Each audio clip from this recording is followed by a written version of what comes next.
The 6 great demon deities that once sought to destroy the world have finally been defeated by humanity.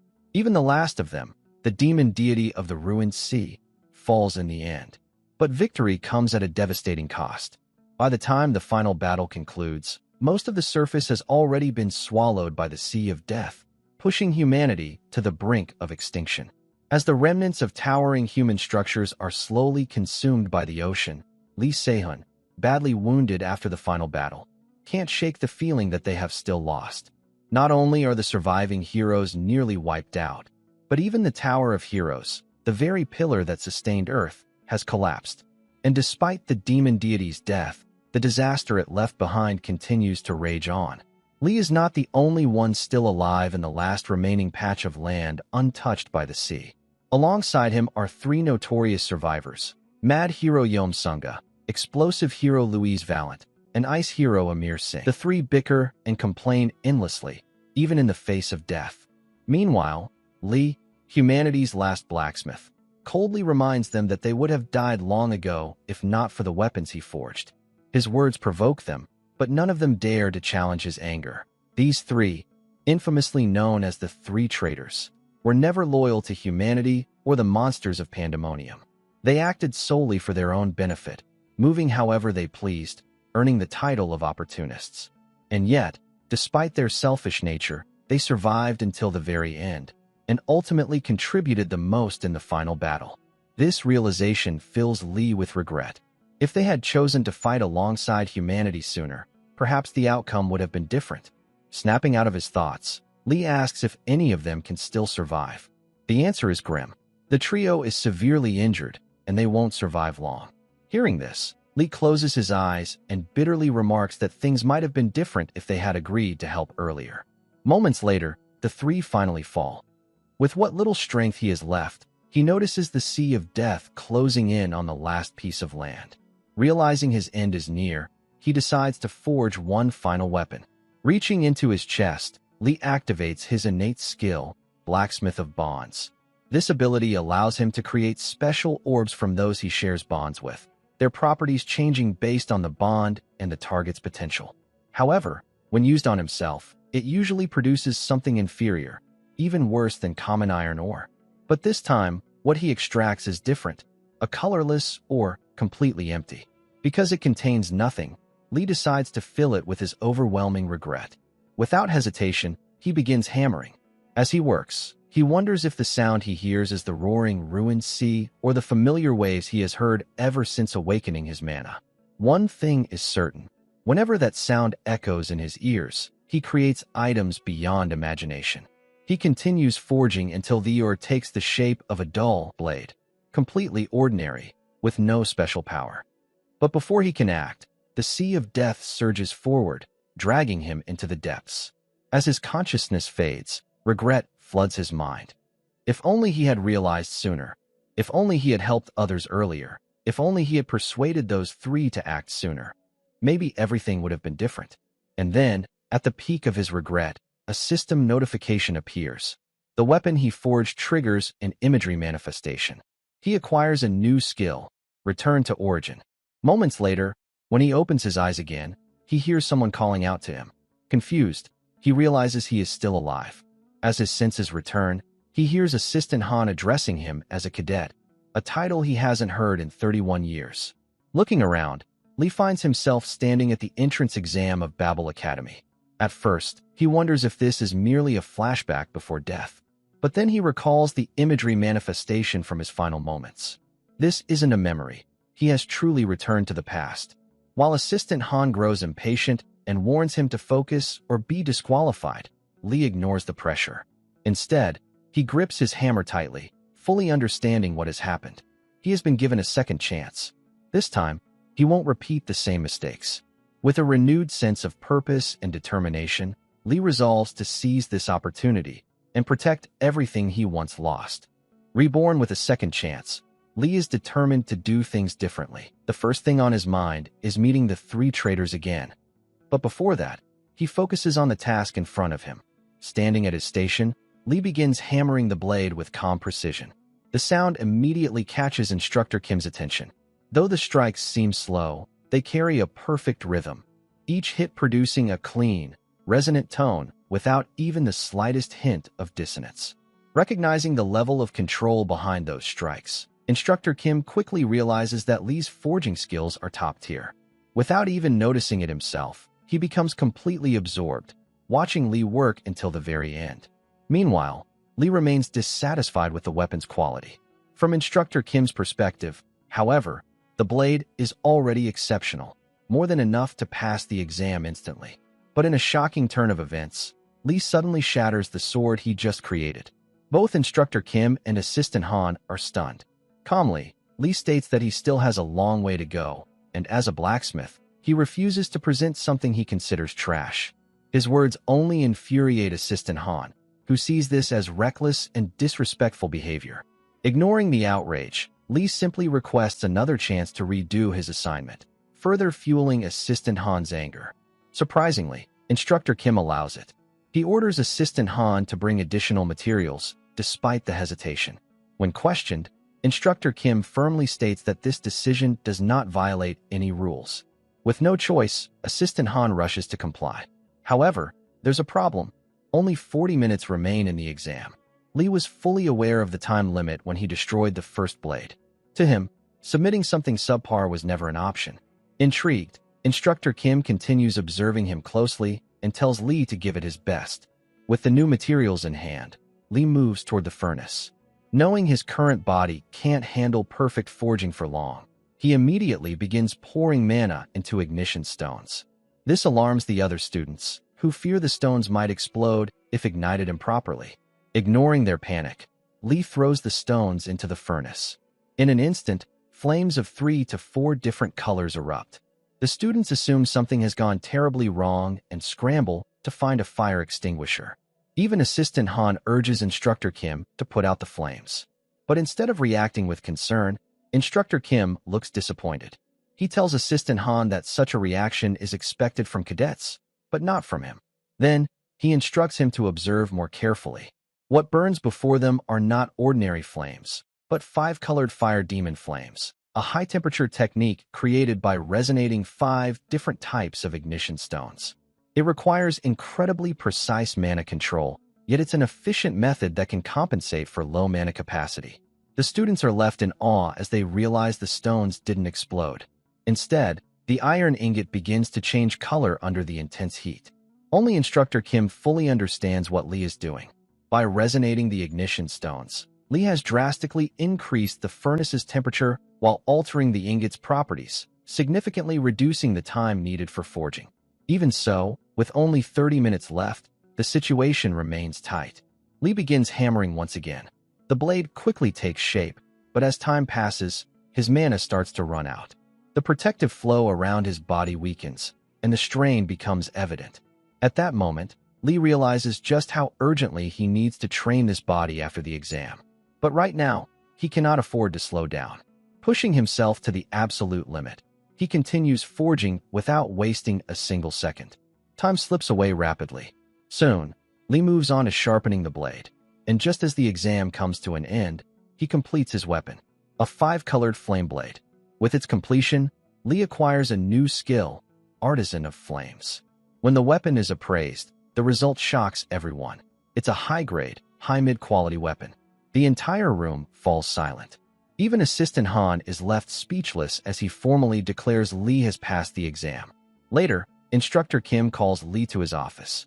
He asks whether Lee truly believes that sword was worth submitting. Lee calmly replies that it is, for now. But Instructor Kim can see it clearly. Lee is still not satisfied. Getting straight to the point, Instructor Kim advises him to withdraw his application. Despite Babel Academy's overwhelming reputation, its refining department has failed to produce meaningful results in recent years. Lee already knows this. In the future, the department will be abolished due to its declining standards. Instead, Vulcan Academy will rise as the world's leading institution for blacksmiths. But Lee doesn't hesitate to disagree. In his eyes, Instructor Kim is wrong. The greatest blacksmith academy won't be Vulcan. It will be Babel. Because this time, it's the place he has chosen to enter. Hearing Lee's bold declaration, Instructor Kim calmly responds that if that's truly the case, then Lee must aim to become the top of his class. Without hesitation, Lee confirms his confidence, stating that no one among the students will surpass him. Intrigued, Instructor Kim asks if Lee understands how the top freshman at Babel Academy is selected. Lee already knows. The top 2 students from each department are chosen to take an additional exam, where one representative is selected from each group. From those final candidates, a single student is crowned the overall top of the class. Babel Academy itself is divided into 3 main faculties: the combat faculty Akar Kuf, the support faculty UR, and the technical faculty Borsipa. Within each faculty are dozens of interconnected departments, branching out like roots. To stand at the top of a faculty means achieving the highest evaluation across all those departments, essentially being recognized as top-tier talent by the entire academy. Realizing that Lee has done his research, Instructor Kim shifts his tone. Speaking not as a professor, but as a senior blacksmith, he offers sincere advice. Even if Lee becomes the top of the faculty, finding true success as a blacksmith at Babel will be difficult. For Lee's future, Vulcan Academy would be the better path. Lee understands the sincerity behind those words. Instructor Kim is putting his junior's future above his own position. Even so, Lee refuses to back down. He firmly states that the place he is entering will soon become the best. Though his words border on arrogance, Instructor Kim finds himself not disliking them. In the end, he accepts Lee's resolve, and the two shake hands. At that moment, Lee receives a system notification. He has established a connection with Instructor Kim, currently at level 1. Using his ability, Lee extracts an affinity from him, a fire-infused iron of high rank and mid-low quality. This unique metal contains flame-like properties, resembling wood in structure and capable of storing fire within itself. After completing his admission, Lee returns home. Sitting on his bed, he examines the extracted affinity. While it isn't bad, its size is disappointingly small. His skill, affinity extraction, allows him to quantify relationships and materialize minerals that didn't previously exist, but with such a low connection level, its usefulness is limited. On top of that, Lee's current stats are far worse than those of other freshmen. Though frustrated, he accepts it as the price of returning to the past. There's no point in rushing. Wanting more right now would only be greed. After all, he still has time. This time, he plans to crush the forces of Pandemonium, the same forces that led the 6 demon deities to destroy humanity as part of a larger scheme. To stop them, Lee knows he cannot afford to be selective or hesitant. More importantly, he cannot risk forgetting the future. To prevent that, he decides his next goal is to obtain a skill or tool related to memory retention. With his first step, entering Babel Academy complete, Lee begins planning his next moves. Just then, the system notifies him that his connection has stabilized at level 1 and grants him a new skill, Affinity Imprint. 1 week later, Lee finds himself running late, searching for the training room where the additional exam is being held. After finally locating it, he enters, only to be immediately reprimanded by Dean Michael, who angrily points out that everyone has been waiting for him. Instructor Kim lets out a deep sigh and responds that there are still 10 minutes left before the exam officially begins. However, Dean Michael insists that this is a matter of attitude, not timing. To smooth things over, Instructor Kim apologizes and assures him that Lee will be more careful moving forward. At that moment, Lee realizes something important. It's not just that the refining department is struggling, they're also at odds with the Academy's higher authorities. Now he fully understands why Instructor Kim recommended transferring to another academy. As he takes in the situation, Lee notices a student beside him glaring intensely in his direction. Attempting to greet him, Lee is immediately ignored as the student turns away without a word. Deciding not to waste his time on such behavior, Lee shifts his focus. Just then, another figure arrives late. The dean of the Borsipa faculty, Ryu Yunha. Lee had heard that Ryu once worked at Babel Academy, but he never imagined she would rise to the position of dean. S-rank hero, Weapon Eater Ryu. A powerful figure with the unique ability to grow stronger by devouring weapons, and in Lee's previous life, a longtime customer who frequently traded with him. However, she too met her end during the war. In her final moments, right in front of Lee, she expressed regret over consuming one of his weapons. The memory still lingers. For a brief moment, Lee zones out, until Instructor Kim calls him back to attention and begins explaining the exam. The test will last 90 minutes. During that time, The two participants must craft a weapon that can be used alongside a sword, the same subject from their previous exam. However, this time, there is a strict condition. The weapon must be created using only alchemical smithing. As for materials, they are free to use any ores available in the room. The final products will be judged by Dean Ryu and Vice Dean Barmit, so the students are warned to produce results they can stand behind. With that, the exam begins. Lee prepares himself. Alchemical smithing requires the user to rely purely on mana, carefully resonating with elemental energy to prevent it from going berserk. As he considers his approach, the other student suddenly mocks him, asking if staring at the materials will somehow increase his mana. Lee turns to face him. The student's arrogance is obvious, but before things escalate, Instructor Kim intervenes, instructing him, Hans Barmit, to refrain from making unnecessary comments. Hans immediately apologizes and resumes his work. Hearing the name, Lee quickly realizes who he is. Hans Barmit, the son of Vice Dean Barmit. That explains why both he and Dean Michael seemed familiar. Noticing Lee's realization, Hans grows even more smug. The difference between them is clear. Lee is a commoner, ranked last among the incoming students in both background and mana capacity.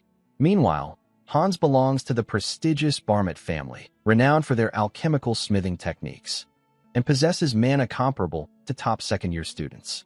In Hans's mind, the outcome of this exam is already decided. Without hesitation, he selects lazulite and Hainam jade, materials known for their high mana density. Dean Ryu observes his choice, noting that both are water-attributed elemental ores. Vice Dean Michael adds that these materials are highly sensitive to fire, making them difficult to smith. However, thanks to the advanced techniques developed by the Barmit family, such challenges are no longer an issue for Hans. When Instructor Kim realizes that Hans can synthesize any ore within 30 minutes, he is genuinely shocked. This level of skill surpasses even most second-year students, let alone a freshman. At that moment, Instructor Kim understands the situation. The exam itself has been designed to favor Hans.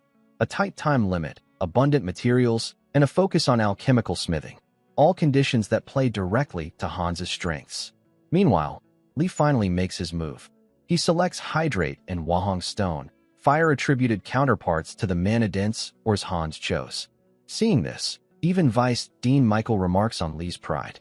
As Hans continues his work, he glances at Lee's materials and internally mocks him. With Lee's low mana capacity, controlling something as volatile as Wahong stone should be impossible. This only strengthens Hans's confidence in his inevitable victory. But in the very next moment, Lee activates Affinity Engraving. This skill allows him to equip and utilize affinity stones directly on his body. He attaches Waham iron to his right arm and begins processing the ores. Watching this, Vice Dean Michael frowns. It appears Lee is attempting to resonate elemental minerals using the same attribute, a reckless approach. According to conventional knowledge, elemental materials must be handled with pure mana alone. Forcing resonance in this way should cause the elemental energy to spiral out of control. In Michael's eyes, Lee is about to cause a disaster. But what happens next shocks everyone. Instead of losing control, an intense surge of fire erupts under Lee's command, perfectly stabilized. Within moments, he completes the forging process and presents his creation, a weapon named Wajiako. The room falls silent. It's a rare-ranked weapon, albeit of the lowest quality, but still far beyond what anyone expected. Hans is completely shaken. Under normal circumstances, elemental energy would have gone berserk during synthesis. Yet Lee not only controlled it, he succeeded. Refusing to accept this, Hans recklessly attempts to replicate the feat by forcefully imbuing elemental mana into mana stones. The result is immediate. His attempt backfires, triggering an explosion. Under normal circumstances, once the evaluation is complete, one of the two candidates would be recommended as the top student of the department. However, with Hans injuring himself during the exam, the outcome is effectively decided. He loses by default. But Vice Dean Michael refuses to accept it. To everyone's surprise, he proposes canceling the results and holding a retest, citing Hans's injury as the reason. Instructor Kim immediately objects, arguing that the exam has already been completed and cannot be overturned, especially when the incident was caused by Hans's own carelessness. Michael, however, refuses to back down. Instead, he shifts the blame onto Lee. He argues that the fastest resonance speed officially recorded at the Academy is 5 minutes. Yet Lee, who is just enrolled, achieved resonance instantly upon activating his mana. To him, this is suspicious. In reality, what Lee used was alchemy forging. Unlike traditional forging, which kills the ore to reshape it, alchemy forging focuses on understanding the core essence of the material and drawing out its inherent properties. Rather than forcing the material to submit, it harmonizes with it. This method, though not yet widely accepted, will eventually become the standard after years of experimentation. Lee simply arrived at that answer earlier than everyone else. Even so, he has no intention of explaining this to someone who only throws around accusations. So, when questioned, Lee calmly denies knowing anything about it. That response gives Michael the opening he wants. He immediately accuses Lee of cheating, claiming that a freshman from an unremarkable background could never create a rare-grade weapon on his own. Lee is visibly angered by the accusation, but before he can respond, Dean Ryu steps in. She firmly states that the claim is unfounded.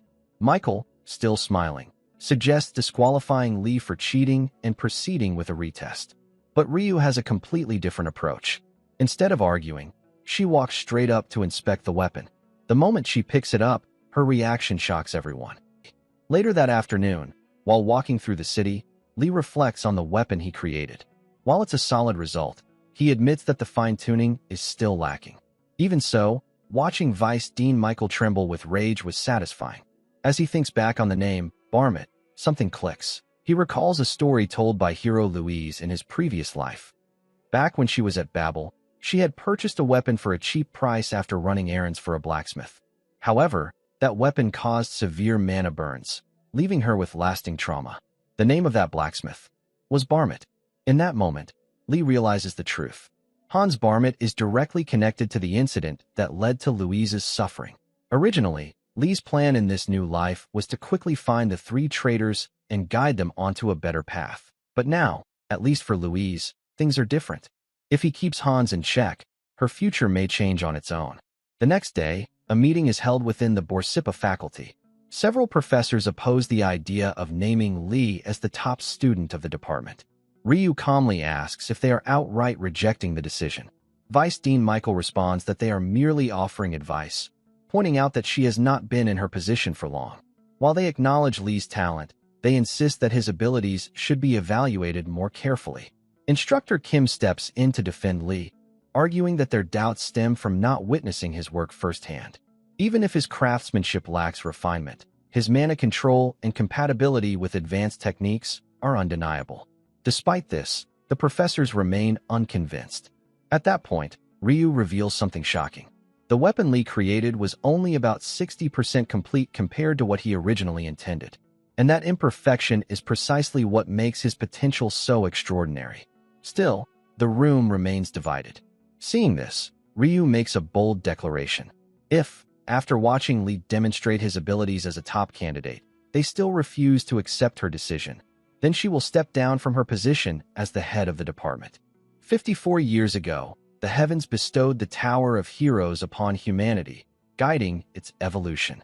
In response, the underworld unleashed the swamp of pandemonium, corrupting all life. Humanity gained new possibilities, but at the cost of facing an overwhelming disaster. From that very chaos, Babel was born. Standing before the students, the Emperor of Ascension, Ludwig Schubert, delivers a speech about Babel's greatness, an academy that has produced countless heroes over the years. He urges the new generation to move forward and become heroes themselves. Lee listens quietly. He knows Ludwig well from his previous life. On the surface, he appears noble, but Lee understands that the truth is far more complicated. Soon after, the announcer calls for the demonstration of this year's top incoming cadets, instructing them to step onto the stage. 2 other students join Lee as they walk forward. Watching the scene unfold, Lee recalls how, in his past life, he never understood why top students acted so arrogant just because they excelled at the academy. But now he's about to understand. The announcer reveals the demonstration target, a Model 9 automaton, a combat-type golem produced by the Marionette Factory. It possesses enough power to fight evenly against a C-rank hero. Since it carries no weapons, it specializes in close combat. The first demonstration will be conducted by the top cadet of the combat faculty, Akar Cuff, Jake Myers. Recognizing the name, Lee recalls that Jake is the third son of the prestigious Myers family. Despite coming from a lineage known for swordsmanship, Jake is rumored to be an unconventional martial artist. The match begins. As soon as the signal is given, the golem charges forward, but Jake effortlessly dodges every strike. Creating distance, he suddenly shifts to offense and rushes in. What happens next shocks everyone. Jake unleashes a barrage of overwhelming punches, completely dominating the golem. Even Lee is taken aback. This is the kind of talent that appears only once in a decade, even at Babel. In his previous life, Jake only reached A rank and died young. Seeing this level of power now, Lee can't help but question what went wrong. With one final blow, Jake shatters the automaton into pieces. He stands there, completely unexhausted. The audience, the referee, everyone is stunned. Defeating something on par with a C-rank hero in mere moments is no small feat. Lee realizes that Jake has completely stolen the spotlight, which means the next participant will be under immense pressure. The referee then calls the top cadet from the support faculty. You are? Erika Inoue. Lee immediately recognizes her name. There's no need to underestimate her. As the eldest daughter of the Inoue family, one of Japan's 3 great noble houses, she possesses exceptional talent. Though she never conquered the tower, she eventually rose to become an S-rank hero, wielding a mythic-grade weapon. However, her future is tragic. In time, she becomes corrupted into a fiend and is ultimately taken down by her own family. Because of that, Lee knows there is nothing to gain from getting too close to her. As Erika walks onto the stage, she briefly glances at Lee, catching him off guard. For her demonstration, the Model 9 automaton is now equipped with armor, increasing its defensive capabilities to approximately 1.5 times that of the standard version. The test begins. Erika opens a cage she brought with her, releasing a crow. At her command, the bird takes to the sky. The golem immediately shifts into a defensive stance. Even Lee believes breaking through that defense won't be easy. But in the next instant, the crow transforms, morphing into a set of heavy armor-like mass, and dives toward the target. With a single, precise strike, the golem collapses instantly. Moments later, the crow returns to Erika's side. The crowd erupts in amazement, cheering for her performance. Watching all this, Lee begins to feel the pressure. At this rate, if he simply presents an ordinary piece of equipment, he might be booed off the stage. At last, it's time for the final demonstration. The top cadet of the engineering faculty, or SIPA, Lee is called onto the stage. From the audience, Ludwig Schubert remarks to Ryu that it has been a long time since the refining department produced a top student. He hopes the pressure won't be too overwhelming. Ryu, however, remains confident, assuring him that Lee will be just fine. Back on stage, the referee hypes up the crowd, questioning whether Lee can deliver a performance even more impressive than the previous 2 cadets. Without a word, Lee steps forward and draws his weapon, the 5-colored flame blade. The moment its rare grade status is announced, the students are visibly surprised. It's rare for a top cadet to wield a weapon of that grade. However, compared to the overwhelming displays from the other faculties, the blade appears relatively plain, leaving the crowd somewhat underwhelmed. Watching the reaction, Vice Dean Michael can't hide his satisfaction. In his mind, this only strengthens his chances of taking control of the department. Ryu, on the other hand, shows no doubt. The referee prepares to begin and announces the use of a Model 10 automaton, a combat unit equivalent to a D-rank hero. But Lee refuses. Instead, he requests a Model 8, fully equipped with armor. The referee is stunned.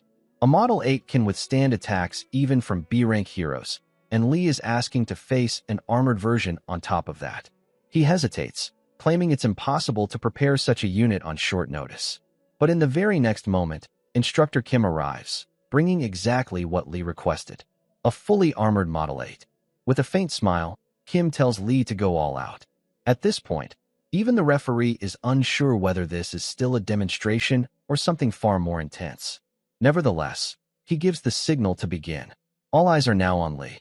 He slowly unsheaths his blade. As he channels his mana, 5 distinct colors of flame begin to emerge, swirling around the sword. Jake watches in amazement. recognizing the technique's complexity. Meanwhile, Hans dismisses it as nothing more than flashy theatrics, convinced that someone like Lee lacks the mana to make it effective. But he couldn't be more wrong. The 5 colored flames are inherently unstable, each element conflicting with the others. Without precise control and immense mana, they would erupt violently, injuring the user. However, Lee has already found a solution. By utilizing the fire-infused scabbard, which can store flames, and combining it with his skill Artisan of Flames, he safely channels and compresses the energy within the blade. The Model 8 immediately shifts into full defensive mode. And then, Lee strikes. Activating his unique skill, Wildfire, he releases the compressed energy all at once. The 5 colored flames erupt in a controlled explosion, engulfing the battlefield in a massive surge of power. The entire arena is consumed by dust and debris. For a moment, everything goes silent. Then, as the dust settles, the result is revealed. The audience is left speechless. The sheer destruction leaves everyone in complete disbelief. Calmly, Lee sheaths his sword and glances around, casually asking if he might have gone a bit overboard, especially since a portion of the main hall has been heavily damaged. Later, Lee is summoned to Ryu's office. As soon as she arrives, Lee immediately apologizes for the damage, admitting that he should have held back more. But Ryu isn't there to scold him. Instead, an unexpected sound breaks the silence, her stomach growling. Without hesitation, she gets straight to the point. She offers to buy both the 5 colored flame blade and the fire-infused scabbard for 10 times their market value. Lee is stunned, but not because of the offer. What truly surprises him is the fact that he has already established a connection with Ryu.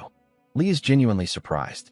In his previous life, it took multiple transactions and repeated exchanges of weapons before he was able to establish a connection with Ryu. Yet this time, the bond formed almost instantly. Seeing an opportunity, Lee immediately activates Affinity Extraction. From Ryu, he obtains a special grade affinity, an iron-type material of supreme quality that generates heat by devouring other iron. Successfully extracting the ore, Lee quietly remarks that he's done. Ryu, however, misunderstands his words and assumes he has agreed to sell the weapon. But Lee immediately declines. Before she can press him further, Instructor Kim knocks and enters the room, informing her that Chairman Ludwig wishes to proceed with the presentation ceremony right away. He then asks Lee to come along. As Lee leaves, he briefly tells Ryu they will talk again later. Leaving her alone in the room, her stomach still audibly growling. Together with Instructor Kim, Lee heads toward the heart of Babel Academy, the old main building known as the Marduk Estate. Before entering, Instructor Kim reminds Lee to behave respectfully. Chairman Ludwig has already overlooked the fact that Lee damaged the auditorium during his demonstration, and he is a figure far beyond ordinary professors. Lee calmly reassures him and steps inside. There, he meets the Emperor of Ascension, Chairman Ludwig. In his previous life, Ludwig was one of the heroes who perished alongside the Sea of Ruin during the final battle, a man worthy of being called an apex climber. Ludwig praises Lee's performance and expresses interest in his future. As a reward for his talent and effort, he offers Lee 2 items. Without hesitation, Lee requests rewards that will enhance his magic power and memory. Understanding his intent, Ludwig summons 2 rare items: Heavy Dark Ink, a hero-grade material of supreme quality, and Dream Ivory, a hero-grade tool of mid-level quality. Lee is visibly surprised. Both items are extremely difficult to obtain. While they may be difficult to use at his current level, he already has an idea of how to utilize them, and he accepts the rewards with satisfaction. After leaving the office, the badge-like magical item, seemingly possessing its own will, comments on Ludwig's decision. It notes that giving 2 such rewards is highly unusual for him, but Lee clearly has the capacity to handle them.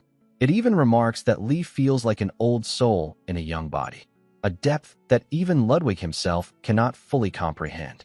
Soon after, it's time for class. Inside the classroom, some students invite Hans to join them for lunch. Instead, he boasts about dining with a senior student named Howard, claiming their families are close and that he'll be receiving guidance about academy life. The other students are impressed and ask to join him. But at that exact moment, Lee enters the classroom and fixes his gaze on Hans. The atmosphere instantly changes. Hans freezes in his seat, clearly intimidated. Watching his reaction, Lee feels a sense of satisfaction. Hans is finally starting to understand his place. As Hans silently seethes, Instructor Kim enters the room. With all students present, he begins the first lesson with a unique self-introduction exercise. A staff member brings in a box filled with unusual ingots. Instructor Kim explains that the material is called projection alloy, a substance dozens of times more sensitive to mana than ordinary ores. By simply infusing it with mana, one can shape it into an armament based on their mental image. However, due to its extreme sensitivity, it's difficult to use as an actual weapon.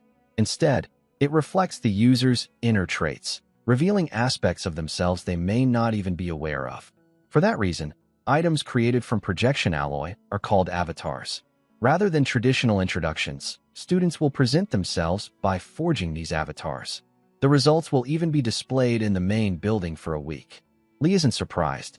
At Babel, even something as expensive as projection alloy, worth over 10 million won per piece, is used casually for student exercises.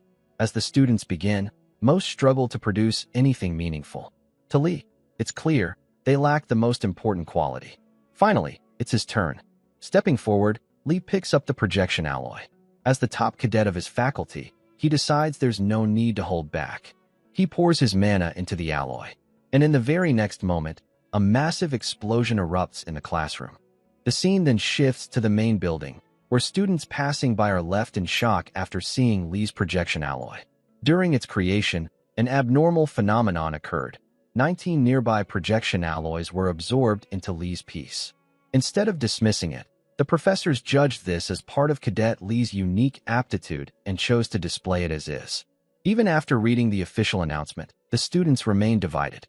Some believe Lee is a once-in-a-generation genius, while others insist it was nothing more than luck. However, Erica and Jake see it differently. To them, even that massive amount of projection alloy wasn't enough to fully express Lee's true potential. Later, in the blacksmith training classroom, students are once again stunned, this time by the perfectly rhythmic sound of Lee's hammering. Not even a 0.0 second deviation can be heard in his strikes. Even Assistant Han begins to worry. At this level, what is there left for him to teach Lee? In the end, he decides to step aside and focus on helping the other students instead. When the class ends, Lee gathers the blades he forged and prepares to break them as usual. However, Assistant Han quickly stops him, explaining that the weapons must be submitted after this week's smithing class. Confused, Lee listens as Han explains that Babel evaluates student-crafted weapons by distributing them externally and reviewing their performance. Based on those results, the Academy provides further support. Curious, Assistant Han asks what Lee is dissatisfied with. Lee answers honestly. His biggest issue right now is his lack of stamina. He can't even properly attempt smithing heavier materials. Hearing this, Assistant Han suggests using enhancement buffs during training. It's a method Lee never considered before his regression, so the idea never crossed his mind. But now, with his current physical limitations, it makes perfect sense. With buffs, he should be able to handle heavier forging tasks. Genuinely impressed, Lee thanks him. In return, he offers advice of his own. He points out that Han is using too much mana while forging. If he reduces it to around 70% and focuses his strikes on a single point, his efficiency will improve. Assistant Han is caught off guard. Being advised by a freshman is unexpected, but he decides to give it a try. At Babel, autonomous learning is strongly encouraged. Students are free to attend classes across different departments and can even take dozens of courses in a single semester. However, they must complete their core requirements, and accumulating 3 failing grades results in immediate expulsion. Freedom comes with responsibility. With that in mind, Lee boards a train heading toward the UR faculty, specifically the Department of Shamanism. As he steps off, he finds Erica waiting ahead, accompanied by 2 other students. The 2 act arrogantly, telling Lee not to block their way. Annoyed, Lee firmly tells them to move instead. Ignoring the tension, Erica asks where he's headed. Lee explains that he's considering taking a secondary specialization. Interested, Erica decides to guide him herself, casually dismissing the 2 students and sending them ahead without her. As they walk, she asks what kind of secondary specialization he's looking for. Lee replies that he wants to learn enhancement buffs, specifically ones that improve physical ability without interfering with smithing. In response, Erica suggests a barrier technique. At first, Lee recalls that such techniques are mainly used for defense, but Erica explains that their application depends entirely on the user. To demonstrate, she takes out a letter and wraps it with a barrier spell, then hands it to Lee and asks him to try breaking it. Lee applies force, but the letter doesn't tear. Instead of increasing its strength directly, the barrier preserves the original properties while hardening in response to external force. It's a subtle but highly effective technique, especially useful for tasks like smithing, which require precise control. Erica proudly remarks that mastering such a complex application would normally require guidance from a professor. She even offers to introduce Lee to one, mentioning that the professor of barrier composition is connected to her family. As Lee examines the spell, something feels familiar. He focuses, and with a simple adjustment, he breaks the barrier with ease. Erica is left completely stunned. Calmly, Lee thanks her for the guidance and decides to register for the class. At the UR Faculty of Sorcery, students are left stunned as they see Erica walking alongside Lee. Whispers spread quickly, and rumors begin circulating, just as Lee expected. Letting out a quiet sigh, Lee can't help but wonder why people care so much about others' business. If Erica truly had any special feelings toward him, a connection would have already been established by now. Putting that aside, the two arrive at the location where Lee is supposed to take his entrance test. Erica escorts him to the testing ground for barrier construction. To his surprise, the testing ground is actually a forest. Other students can be seen wandering aimlessly, unable to find the correct location. Watching this, Lee wonders if the test is essentially a treasure hunt. Without hesitation, he begins walking forward, with Erica following behind. Then suddenly, he stomps his foot. In that instant, the barrier shatters, revealing the professor standing right in front of him. The professor is clearly shocked.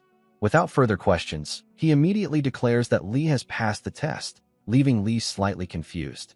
Rewinding a bit, the professor in charge of barrier construction, Robert Perry, had been informed earlier that Erica was accompanying a student named Lee.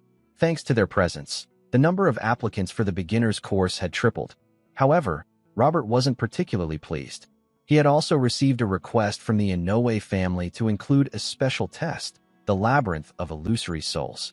This barrier distorts the senses, causing those inside to wander endlessly. It's considered a basic technique, but anyone unfamiliar with sorcery wouldn't even realize they were trapped within it. That's why Robert is so shocked. Lee broke through the barrier effortlessly, without any guidance from Erica, relying purely on instinct. Soon, other students manage to arrive as well, and Robert allows them to pass the initial stage. He then explains that the next phase will determine their class placement. A red-haired student eagerly volunteers to go first, hoping to impress Erica. Robert explains the task. They must dismantle the barrier in front of them using only their mana, without destroying its structure. Their performance will be judged based on speed and precision. The test begins. The barrier takes the form of a spiderweb, with a spider acting as its core. The spider senses mana through the web and continuously flees. As long as it exists, the web regenerates endlessly. The red-haired student struggles, repeatedly failing to dismantle the structure. After multiple attempts, he finally succeeds. Time: 2 minutes and 23 seconds. Robert advises him to focus more on understanding the structure rather than forcing a solution.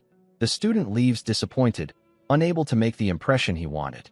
One by one, the others take their turns, each facing similar difficulties. Afterward, Robert assigns them to the beginner class. Then, it's Erica's turn. With precise control, she completely dismantles the sorcery formula, collapsing the barrier in just 22 seconds. Robert acknowledges her performance, but notes that using standard dismantling methods could have reduced her time by another 2 seconds. Erica accepts the feedback calmly. Finally, it's Lee's turn. At first, he simply stands there, staring at the barrier. The other students are confused by his lack of action, but Lee sees something different. To him, the barrier resembles heavyweight, or specifically in how it repairs itself and resets if it doesn't reach a certain threshold of disruption. In order to smelt such ore, one must carefully balance multiple stimuli and apply them simultaneously. As Lee continues observing, Robert steps forward, about to call out to him, but Erica stops him.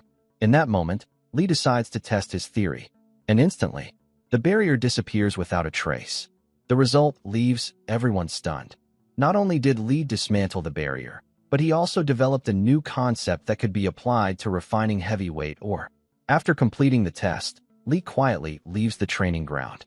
His recorded time is 70 minutes and 45 seconds, something that appears unimpressive to the other students. But Robert understands the truth. If Lee were to face the same barrier again, he would dismantle it in seconds. Because Lee didn't just break the barrier, he created a formula to unravel it. Watching him leave, Robert can't help but wonder what kind of extraordinary weapons Lee will create once he begins combining sorcery with his smithing skills.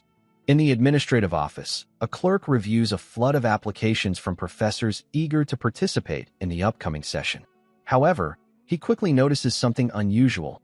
Not a single submission has come from Vice Dean Michael's faction. With rumors circulating that the internal atmosphere has worsened after his son was pushed down to second place, the situation begins to make sense. Just as the clerk prepares to make a selection, he receives a message from an assistant. It states that Department Head Ryu will personally oversee Cadet Lee's intermediate smithing. Moments later, Ryu arrives at the workshop where Lee is preparing to begin. Lee thanks her for making time despite her busy schedule, but Ryu explains that she came because she genuinely wants to see him craft a new item. With that, Lee decides to give it his all and begins smithing dark heavy stone. The process is far from simple. There are many ways to handle heavy stone, but the most difficult is the dark veil method. This technique requires placing the stone in complete darkness, where it spreads like liquid.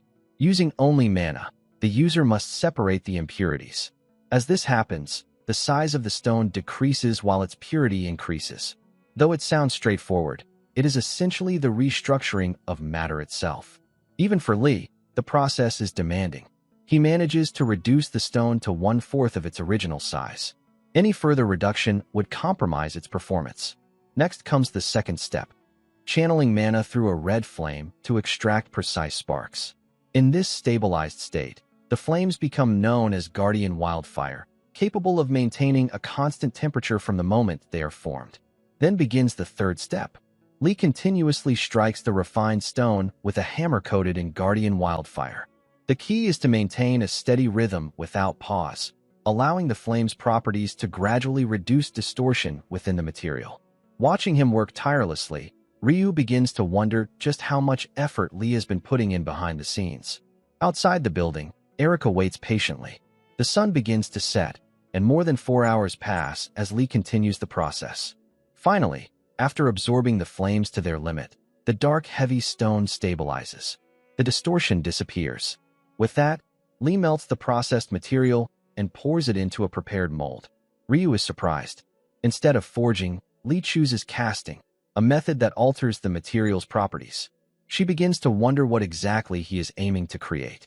For the final step, Lee applies a barrier-breaking formula to slow the transformation of the material, creating a window to construct a mana circuit within it. Moments later, the process is complete. The dark, heavy stone has taken the form of a bracelet. Although Lee is unable to fully draw out the material's maximum potential, his ability to create something entirely new proves his exceptional talent. As a result, Lee acquires the D-rank skill, Black Spirit. The finished item is the Dark Spider Bracelet, a rare-grade, mid-quality artifact. It can absorb and store the wearer's mana. As soon as Ryu sees the bracelet, her stomach lets out a quiet rumble.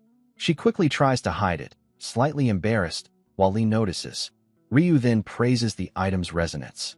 While not particularly strong yet, she notes that if developed further, it could potentially achieve a set effect. Lee, feeling grateful for her support, apologizes for not being able to offer her a proper piece of equipment. Instead, he hands her the remaining material and suggests she use it.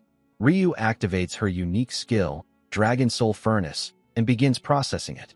She casually comments that it tastes similar to crispy tempura crumbs. Watching her reaction, Lee realizes that raising her affinity level may be easier than expected. Even as she continues, Ryu keeps glancing at the Dark Spider Bracelet, clearly interested in it.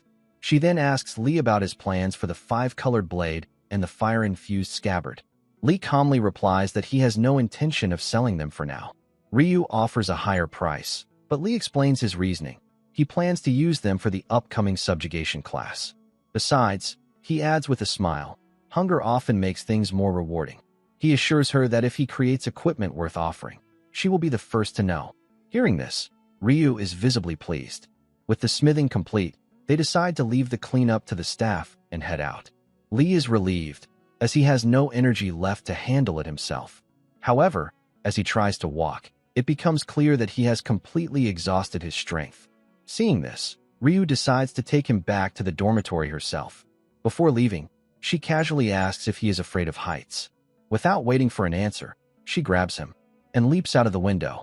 Even she seems surprised at how much power she can draw out after processing the material. As they travel, Lee reflects on how much has changed since before his regression. Meanwhile, outside the building, Erica continues to wait, wondering why Lee still hasn't come out. She had planned to give him an invitation to a gathering, but for now, she can only stand there and wait. Lee reads the messages spreading across the academy about Erica waiting in front of the forging department's main building for 3 hours. The rumors leave him confused, but he decides not to dwell on them. If it's truly important, he assumes she will find him herself. Soon after, Professor Ricardo Miles, who teaches the Understanding Tools class, greets the students. Without warning, he slams the door and orders everyone to head to the training center immediately, declaring that whoever arrives last will have to run 20 laps. The students are caught off guard and rush into the hallway.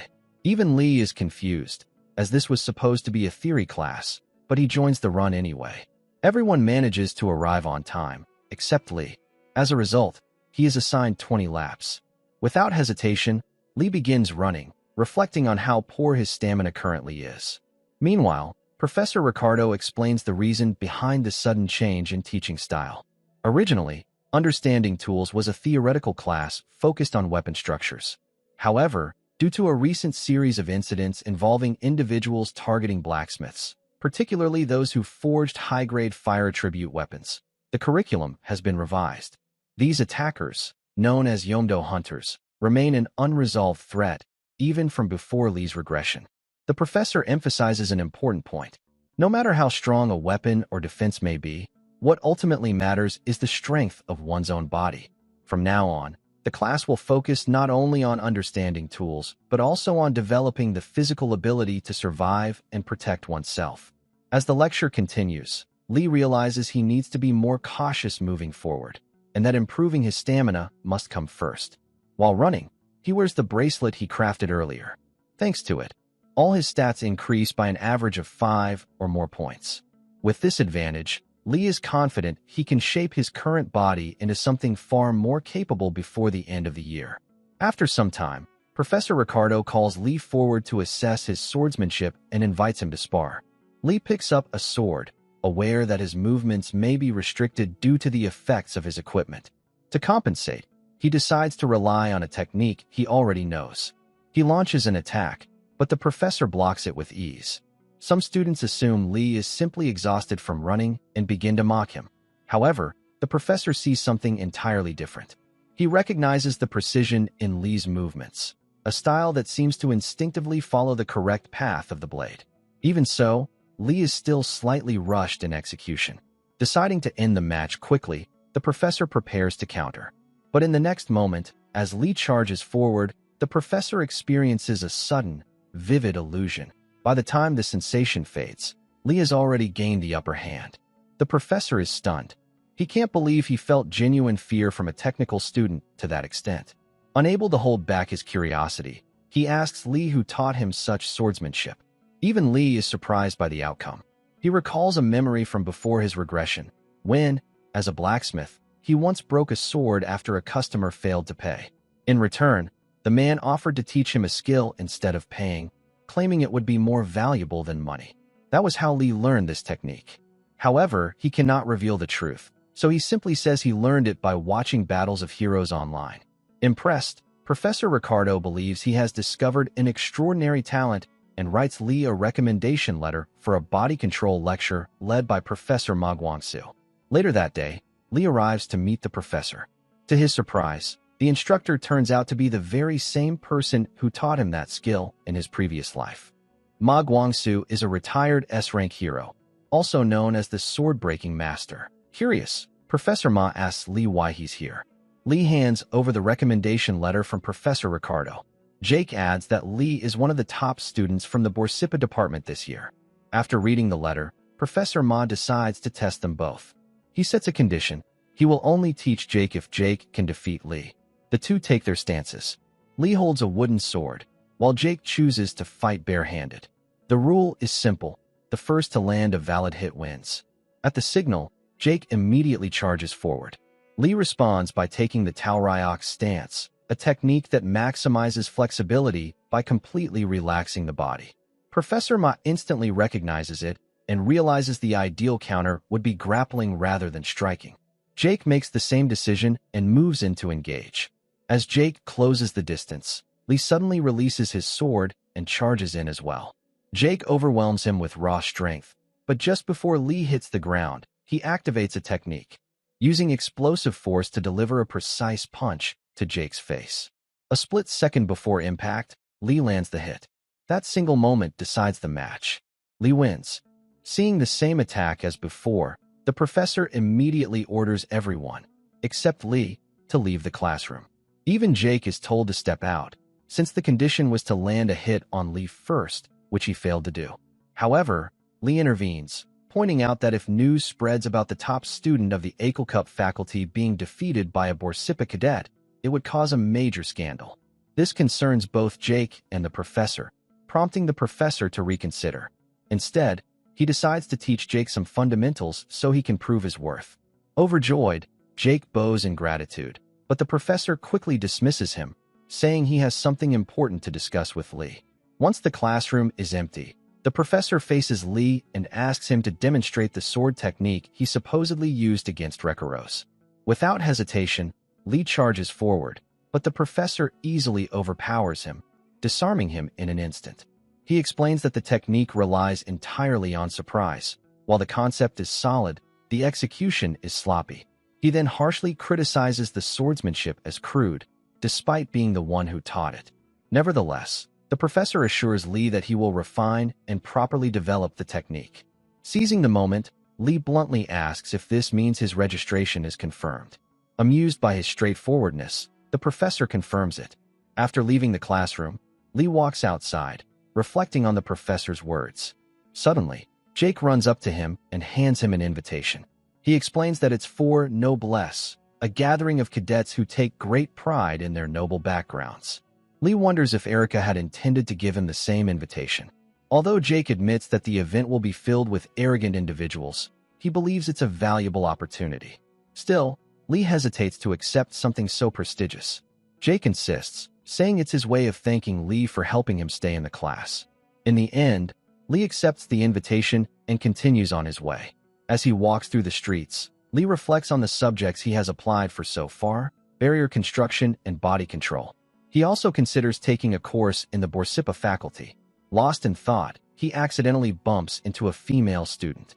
As he tries to apologize, she suddenly grabs his wrist, her eyes lighting up as she notices his bracelet. Excited, she asks if he made it, and even offers to enchant it for him. In that moment, Lee forms an affinity with Leah Claudel, a prodigy among prodigies in the field of enchanting. Known for creating legendary armaments by upgrading their rank by 2 full tiers, Leah has completely revolutionized the enchanting industry. Intrigued, they head to a cafe to talk further. Upon closer inspection, Leah is shocked to discover that the rare-grade wrist chain is made from heavyweight ore. She becomes deeply absorbed, muttering to herself as she examines it, overwhelmed by the countless possibilities it presents. Soon, her excitement takes over as she questions how such high compatibility was achieved with such dense material. She eagerly talks about the numerous formulas she wants to apply, but struggles to choose just one. Hearing this, Lee casually tells her that he has more items with similar resonance effects. Impressed, Leah praises him, and Lee introduces himself as the top student of the Borsippa faculty. Their conversation flows naturally, filled with enthusiasm. However, the mood shifts when one of Erica's underlings approaches their table.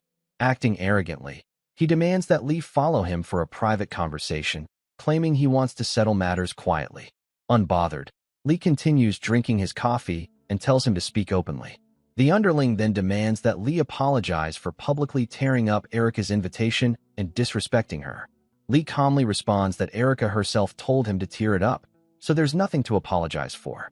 The underling attempts to provoke Lee further, but Lee stands his ground, asking if Erica sent him. It turns out the man is acting on his own. At that moment, Leah steps in, mocking him by pointing out that everyone knows he's just blindly following his master. Enraged, the underling releases his aura and belittles Lee, claiming that Babel is full of people far superior to him.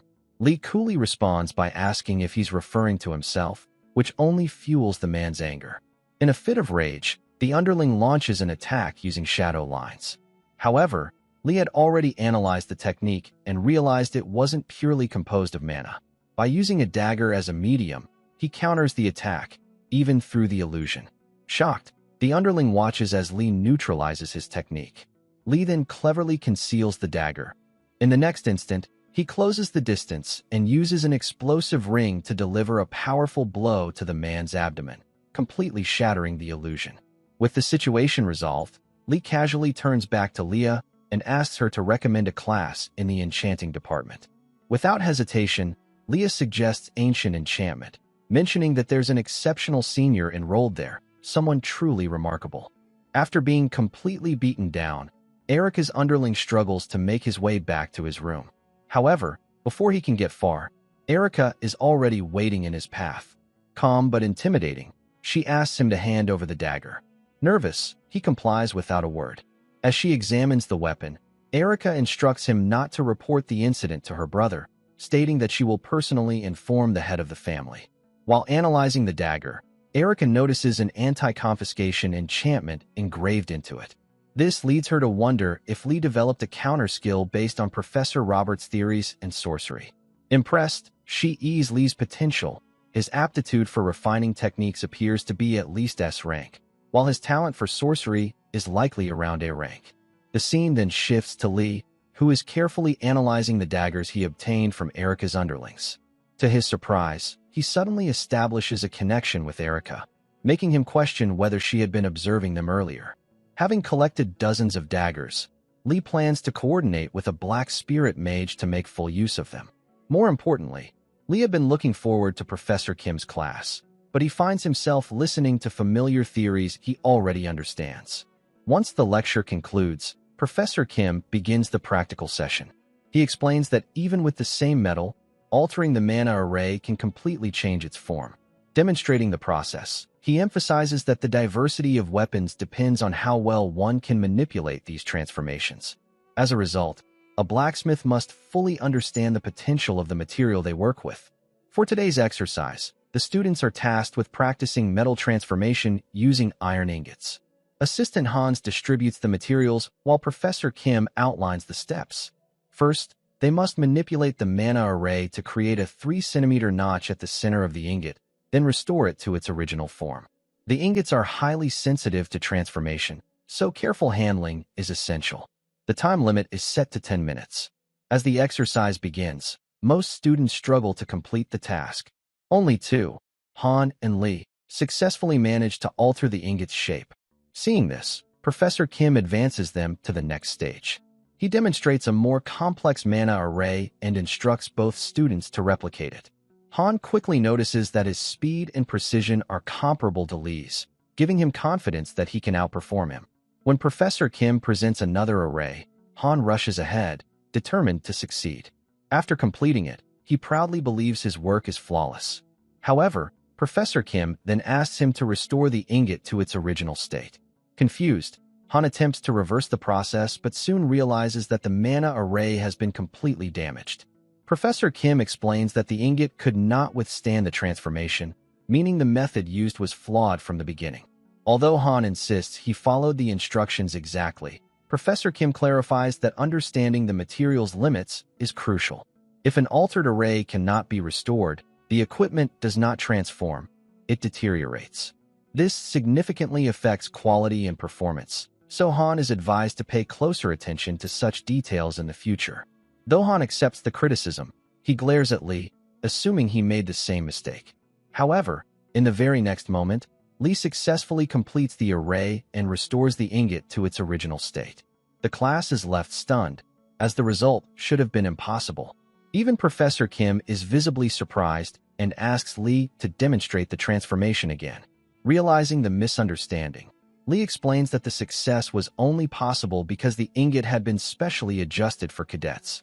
If it had been a standard iron ingot, the process would have failed. This revelation leaves Professor Kim momentarily disappointed in himself for overlooking such a detail. The narrative briefly highlights a legendary figure, the greatest blacksmith, the artisan of flames, Regressed. During his time as an S-rank hero, the transformation formula he created remained unmatched for decades. Known as the truth of iron, it represents one of the most fundamental and challenging problems in blacksmithing. After the class continues for a while, it is finally dismissed. As Lee heads for the door, Professor Kim calls him back. As a token of appreciation for choosing Babel and assisting him earlier, he offers Lee a rare rank item, the Crimson Flame Gem, made from the highest quality ore. Absorbing its essence can permanently enhance one's Crimson Flame attribute. Professor Kim also recommends that Lee enroll in his Weapon Origin Study course, one of the most well-funded programs at the Academy. Lee hesitates, recalling that he had never even heard of Professor Kim before his regression, suggesting the professor may not have had a favorable future. However, seeing the recognition Kim currently holds, Lee decides to enroll, bringing his total number of courses to 4. As they shake hands, Lee once again extracts fire-infused iron from Professor Kim. That night, Lee returns to his room and begins meditating. He reflects on the idea that if metal can be extracted from a person, then the human body itself can also be forged and refined. Normally, multiple mana attributes within the body create instability, which is why most blacksmiths focus on a single attribute. However, Lee is different. Having already exhausted the mana that suppresses heat within his body, he begins drawing in the essence of the Crimson Flame. He constructs a dedicated mana circuit within himself, focused solely on this attribute. Through this process, his Crimson Flame attribute rises from F rank to E+. He also acquires an S rank skill, Body Refinement Divine Magic, and experiences a significant boost in all his stats. Finally, Lee reflects on his past life, remembering how he once gave up too easily, even when valuable resources were right in front of him. This time, however, he is determined to use every opportunity available and move forward without any regrets. In the blacksmithing class, Assistant Hans instructs all the students to put the finishing touches on the items they created in previous sessions. These completed works are scheduled for delivery both on and off campus, meaning today's results will set the tone for the entire first semester. Hearing this, the students begin working with renewed determination, hoping their weapons will earn a good price. Lee also focuses on finishing his weapon, but he is far from satisfied. His body struggles to keep up with his technique, resulting in multiple misalignments throughout the blade. Despite this, Lee knows he cannot afford to slow down, so he pushes himself to the limit. Eventually, he completes one sword, but with time running out, he decides to focus on perfecting that single piece instead of finishing all the others. As Lee immerses himself in his work, he once again begins to hear the faint sound of ocean waves, just like before his regression. This time, instead of merely applying temporary sharpness, he engraves a permanent, keen edge directly into the blade. The result is the creation of a powerful armament, the White Light Greatsword, forged purely through fundamental techniques, a hallmark of a true master blacksmith. With this achievement, Lee acquires a C-rank skill, White Light Style. The White Light Greatsword is a rare grade, high-quality weapon that enhances its sharpness when infused with mana. Considering it was crafted using only common iron, Lee deems the result impressive. It also signals that his former skills are gradually returning. Meanwhile, the other students are disheartened by the poor quality of their own creations, with some even contemplating dropping out. The next day, Lee seeks out Leah, curious about her foundational skills and wanting to observe her enhancement process. They arrive at the workshop area, which is crowded, but Leah assures him that her workspace is more secluded.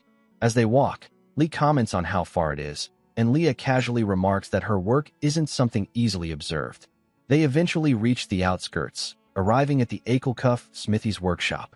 Upon entering, Leah loudly calls out to the shop's elderly owner, only to be scolded for shouting. The woman, who introduces herself as Helena, notices Lee and teasingly asks if he is Leah's boyfriend. Leah immediately denies it, saying there is no chance, which irritates Lee. She then introduces him as the top student of the Borsippa department. Helena scoffs, remarking that Babel must be in decline if someone so soft-looking is its top student.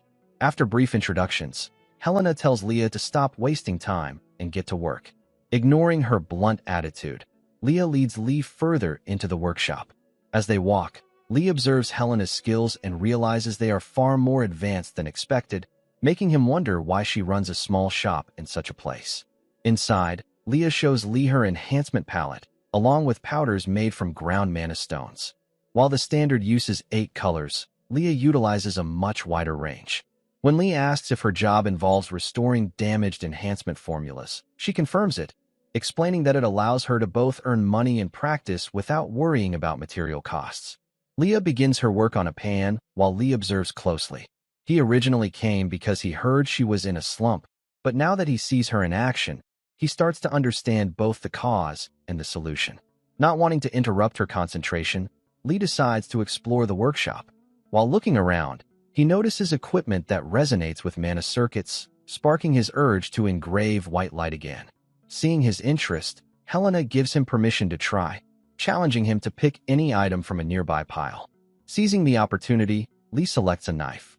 Helena questions his choice, but Lee explains that the blade's edge is perfectly aligned and its axis is not warped, indicating it was made by someone who truly understands swordsmanship.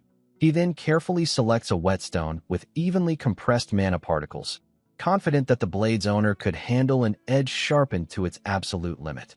As Lee begins sharpening, Helena watches closely, visibly surprised by his technique and questioning whether he is truly a freshman. Shortly after, Leah finishes her own work and joins them. She quickly realizes that Helena is trying to find flaws in Lee's process, but is unable to do so, which frustrates her. Moments later, Lee completes the sharpening and calmly tells Helena that it's the best he can do for now, but he will do even better next time.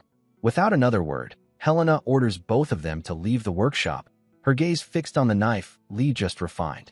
Sometime later, a man, who appears to be Helena's brother, arrives and asks for the knife he usually uses, mentioning he has a backlog of orders. Helena sighs and questions when he plans to quit his restaurant job, reminding him that he is supposed to be a lead professor in the swordsmanship department. He brushes off her concern and grabs the knife, only to notice its incredible sharpness. Surprised, he asks if Helena sharpened it, but she denies it, revealing that it was done by a freshman. Intrigued, both of them are left wondering just who Lee really is. As they walk back toward the faculty, Lee learns that Helena was once a professor in the Department of Metallurgy, but retired 5 years ago to open a small hardware shop in Anicaps. Curious, Lee tries to learn more from Leah, but even she doesn't know much. She does mention, however, that several professors have left the metallurgy department over the past decade. This catches Lee's attention, as he recalls that in the future, it becomes the weakest department at Babel. Changing the subject, Leah asks Lee for feedback on her enhancement work. Lee acknowledges that her skills are impressive but points out a major flaw. Her thinking is too narrow. Hearing this, Leah's expression immediately hardens.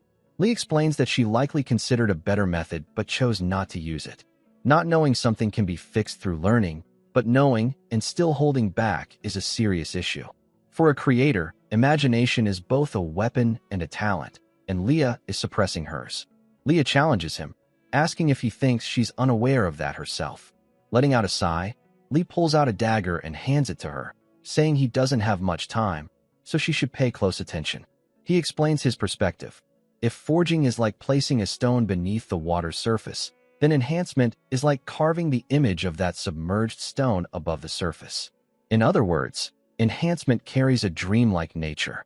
To demonstrate, Lee introduces concepts like the Crimson Lotus and White Radiance flow, techniques that apply enhancements beneath the surface rather than just externally. He explains that if a single layer isn't enough, the structure can be divided into multiple layers. By following the flow of Crimson Lotus, even killing intent can be embedded into the weapon itself. He admits it may not seem extraordinary, but for a genius like Leah, even this idea could open a new path forward. After thinking it over, Leah asks to borrow the dagger so she can remake it properly and return it later. Lee agrees, even handing over several more daggers for her to practice with. Overjoyed, Leah rushes off, eager to test her ideas. At that moment, Lee successfully establishes a connection with her. Later, Lee heads to the arena, where a match is taking place between two prominent students. However, his main concern is understanding why Erica continues to follow him. Realizing she won't stop even if he asks, Lee decides to make use of the situation. He casually approaches her and taps her shoulder, extracting affinity stones in the process. From Erica, he obtains a high-grade society contact stone of mid-low quality. From Leah earlier, he had acquired a high-grade Ms-explosion catalyst stone of the highest quality. At the arena, the announcer, Lan Fong, the youngest professor at Babel, welcomes the new students and introduces the competitors. The first is Aria Myers, the top senior of ActionToon's fourth-year class, and heir to the prestigious Myers family, known for producing S-rank heroes. She has held the #1 rank in the Martial Hall for 3 consecutive years, set multiple records, and is an active A-rank hero. Revered as the Holy Sword Master who conquered the Hero's Tower, Aria captivates the audience with both her beauty and overwhelming achievements. Her opponent is Yom Seonga, a third-year student ranked 10th in the Martial Hall and the top of the Spear Arts department. He is also the inheritor of Korea's intangible cultural heritage technique, the Flame Wheel Withering Blossom Spear. As the match begins, Yom charges forward, but Aria effortlessly blocks his attack. She quickly overwhelms him without breaking a sweat. Watching the fight, Lee grows disappointed, feeling that Yom's abilities fall below expectations. He wonders whether Yom failed to receive the proper support expected of someone with such a prestigious inheritance. While several aspects concern Lee, the biggest issue in his eyes is Yom's weapon. The match concludes with Yom admitting defeat. As the professor prepares to interview both participants, Yom unexpectedly leaves the arena, leaving Aria alone in the spotlight. Noticing Yom's frustration, Lee also decides to leave, uninterested in watching Aria's remaining matches, as he finds her presence irritating. Meanwhile, Erica realizes that Lee didn't come to watch her brother and begins to question why he seems so displeased. Unbeknownst to Lee, Aria overhears his earlier remarks about her and becomes intrigued by him. At a park near the Martial Hall, Yom sits quietly, meditating while taking in the fresh air. Lee arrives and spots him from a distance, noting that Yom hasn't lost control like before. This gives Lee hope that, this time, he might obtain Yom's bond stone without things turning violent. Despite his rough temperament, Yom was once a key member of the Final Strike Force and ultimately lost his life in the battle against the demon deity of the Annihilation Sea. Sensing someone behind him, Yom opens his eyes and asks if Lee had been watching his match. Lee confirms, which impresses Yom, as it means Lee was able to track him down. Turning to face him, Yom realizes that Lee is the top student of the Borsippa faculty. He immediately asks why Lee has come, but Lee finds his guarded attitude unusual. Lee expresses his desire to talk, but Yom coldly turns his back and tells him to leave. Refusing to back down, Lee persists. Yom then makes his stance clear. He despises weaklings, especially those who rely on cheap tricks and falsely believe themselves to be his equal. Because of that, he has no intention of listening and orders Lee to leave again. Surprisingly, Lee finds Yom far more restrained than before his regression. Realizing that reasoning won't work, Lee activates the Crimson Stone, signaling that he has no intention of backing down. Yom immediately stands and prepares to fight. In response, Lee warns him that the legacy of the Flame Wheel Withering Blossom Spear could end because of him. Enraged, Yom charges forward and throws a mana-infused punch, but Lee activates Greed Iron and deflects the attack with ease. Yom acknowledges Lee's strength as a top student, but notes that the lingering traces of mana, Ember Trails, are the true power of his spear technique. The two clash again, but Lee quickly forces Yom back. To Yom's shock, the Ember Trails begin responding to Lee as well. He realizes that Lee has not only broken through them, but effectively taken control. Furious, Yom attacks repeatedly, but Lee dodges each strike with precision. Lee can tell that Yom is on the verge of losing control, the same volatile temper that once led to the Yomwa Gate incident. As Yom launches another attack, Lee narrowly avoids it, but his body is reaching its limit, and the effects of Greed Iron are fading. realizing how much effort it's taking to build a clean connection. Just as Yom finds an opening and moves in to land a decisive blow, Jake suddenly appears and blocks the attack. Recognizing Jake, Yom asks if he knows Lee. Jake confirms, and Yom immediately halts the fight, ordering both of them to leave. Jake quickly pulls Lee away, clearly shaken.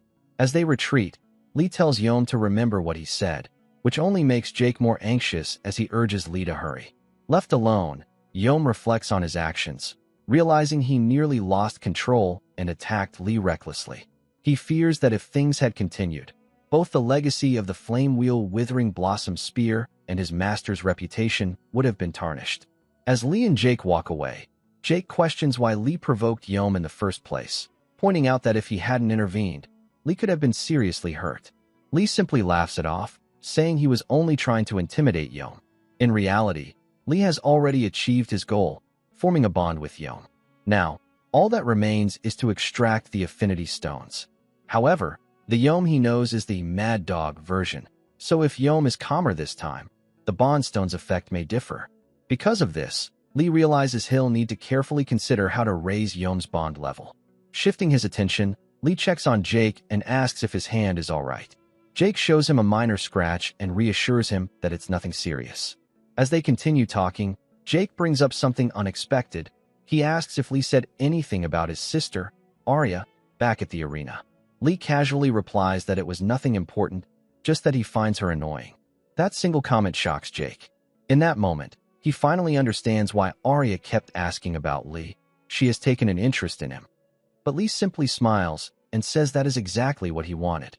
In truth, Yom's greatest obsession is surpassing Arya, so if Lee gains attention from Yom's rival, his own presence will naturally stand out even more.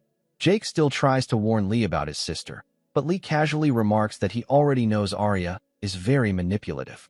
Hearing this, Jake is completely stunned and quickly looks around to make sure no one else heard it. He then asks what Arya could have possibly done to make Lee dislike her so much. In reality, Arya was once known as the Holy Swordmaster before she suddenly disappeared without a trace. The person who returned in her place wielded a sword forged from the remains of the demon god of annihilating light. Since Lee cannot reveal any of this, he simply tells Jake that he cannot stand looking at Arya's face. After saying that, Lee leaves, while Jake remains frozen in confusion, wondering what kind of history exists between the two of them. Moments later, Jake receives a message from Arya ordering him to act as her middleman from now on and report everything related to Lee. She also mentions that she already heard Lee call her manipulative. Reading the message, Jake instantly realizes he made a huge mistake. The next morning, Lee sits inside the lecture hall with his entire body aching from yesterday's battle against Yom. Soon, the professor arrives and introduces himself as Reese Doba, announcing that he will oversee their attribute smithing class for the next 2 weeks. The students immediately become disappointed since the professor is infamous for his harsh and unpredictable teaching methods. Before beginning the lesson, Professor Doba announces the evaluation results for the items submitted during last week's major smithing class, along with the first semester budget allocation. One by one, students are called forward to receive their budgets, and eventually it becomes Lee's turn. Hans watches curiously, wondering how much Lee will receive, but everyone is shocked when the professor reveals that Lee will not receive a budget yet. Instead, his work was considered so exceptional that it has been placed alongside second-year creations for the Academy's open auction on Wednesday. Professor Doba explains that Lee's budget will be decided after the final auction bid, so he must wait until then. Lee figures there is no issue since Professor Kim would have stopped it otherwise, so he calmly accepts the decision. The professor then explains that today's lesson will focus on residual mana and reveals that a cadet volunteered to assist with the class. When the cadet enters the room, the students are stunned to see that it is Yom. The class immediately erupts in whispers, wondering why someone like him is there. Professor Doba quiets everyone down and begins explaining that residual mana in weapons is generally divided into 2 categories, the charge type and the independent type. The charge type stores mana directly, while the independent type can either generate mana on its own or absorb it from the surroundings. Both types have strengths and weaknesses, but the independent type is far more difficult to create because its mana core changes depending on the material, technique, and the creator's mana flow. The professor then asks Yom to demonstrate the charge type. Yom showcases highly volatile fire mana and explains how difficult it is to maintain residual mana with such an unstable element. However, once properly controlled, its endurance becomes exceptional. To demonstrate, he performs the flame wheel blossoming spear technique. Hans watches in amazement as Yom manipulates fire mana with incredible precision, especially since many students still struggle to control fire inside a basic furnace. After the demonstration, Professor Doba assigns the technique as their next project, which will be due next Thursday. As the lecture transitions into forging class, the students immediately rush toward Yom, believing this might be their only chance to speak with him. However, Yom rejects every single one of them, including Hans. The disappointed students slowly leave for their next class, while Yom remains behind, clearly waiting for Lee. He suddenly asks Lee how much he knows about him. Lee calmly replies that he knows mastery of the flame wheel blossoming spear technique is measured by the number of wheels one can maintain. He also mentions that the current head of Yoma Gate, the A-rank hero Lee Wonryang, reached 8 wheels. According to Lee, Yom already maintained 3 effortlessly, meaning he could probably sustain 6 if he truly pushed himself. Hearing this, Yom steps closer and demands to know why Lee is bringing it up. Lee then reveals that Yom once reached 7 wheels, but one day suddenly lost the ability to maintain them. Yom is completely shocked because he never shared this secret with anyone, not even the gate master. As Lee continues walking, he comments that Yom possesses extraordinary talent with fire mana, yet something about his flames feels restrained, as though he has plenty of power but refuses to let it fully erupt. Desperate for answers, Yom asks Lee for the real reason behind his condition, but Lee has no intention of explaining it so easily. Yom quickly offers to give Lee anything he wants in exchange for help. Lee then sets 2 conditions. First, Yom must fairly compensate him for every piece of advice he provides. Second, whenever Yom encounters something difficult to judge, he must consult Lee directly. After laying out the conditions, Lee tells Yom to make his decision before they reach the forge area. Without hesitation, Yom agrees, but only if Lee can first prove that his words are true. After this, they head to the forging room where Lee immediately begins forging without even sketching a blueprint, leaving the students shocked as they whisper among themselves. Meanwhile, Lee combines fire attribute Or and dark attribute Or in a 7:3 ratio, causing the first-year students to assume the mana will simply dissipate. Ignoring their comments, Lee continues heating the material until elemental mana starts leaking out. He then carefully adjusts both the flames and the mana flow at the same time, allowing the metal to absorb the elemental energy through a process known as thermal displacement. Even the professor is surprised that Lee is already capable of using such an advanced technique. Lee knows the others only see ordinary thermal displacement, but Yom is witnessing something entirely different. As Yom watches closely, Lee keeps the fire attribute mana spreading outward from the inside, while the dark attribute mana pushes inward from the outside. This perfect balance between the 2 opposing energies allows them to form a flawless circle. At that moment, Yom realizes that his second attribute mana, which had always been forbidden because it interfered with the solar wool spear technique, could actually be used exactly as Lee demonstrated. Yom immediately tries it himself, only to discover that his control drops to the 5th wheel. He tells Lee that he successfully formed the Black Flame wheel, but he no longer has enough strength to maintain 6 wheels. He casually replies that 5 Black Flame wheels should already be stronger than 7 regular ones. However, Yom quickly rejects the idea and explains that the Yoma sect regularly sends instructors to evaluate successor candidates living outside the sect. If his level falls below the 6th wheel, he will lose his position as successor. Because of this, Lee suggests using the old method temporarily, but Yom reveals that it will not work either since he can no longer properly control dark attribute mana. Lee realizes the situation is more serious than expected, especially after learning that the instructor will arrive tomorrow. Determined not to let Yom lose his successor status, Lee starts searching for another method that can work within a single day. He then asks Yom if he is willing to do anything to secure his position. Yom immediately agrees, so Lee extracts the Crimson Resonance Black Stone from him and announces that they will first change Yom's weapon. The two then head to anicaps' private training room, a facility reserved only for the top 100 martial arts hall rankers or the top 30 faculty members.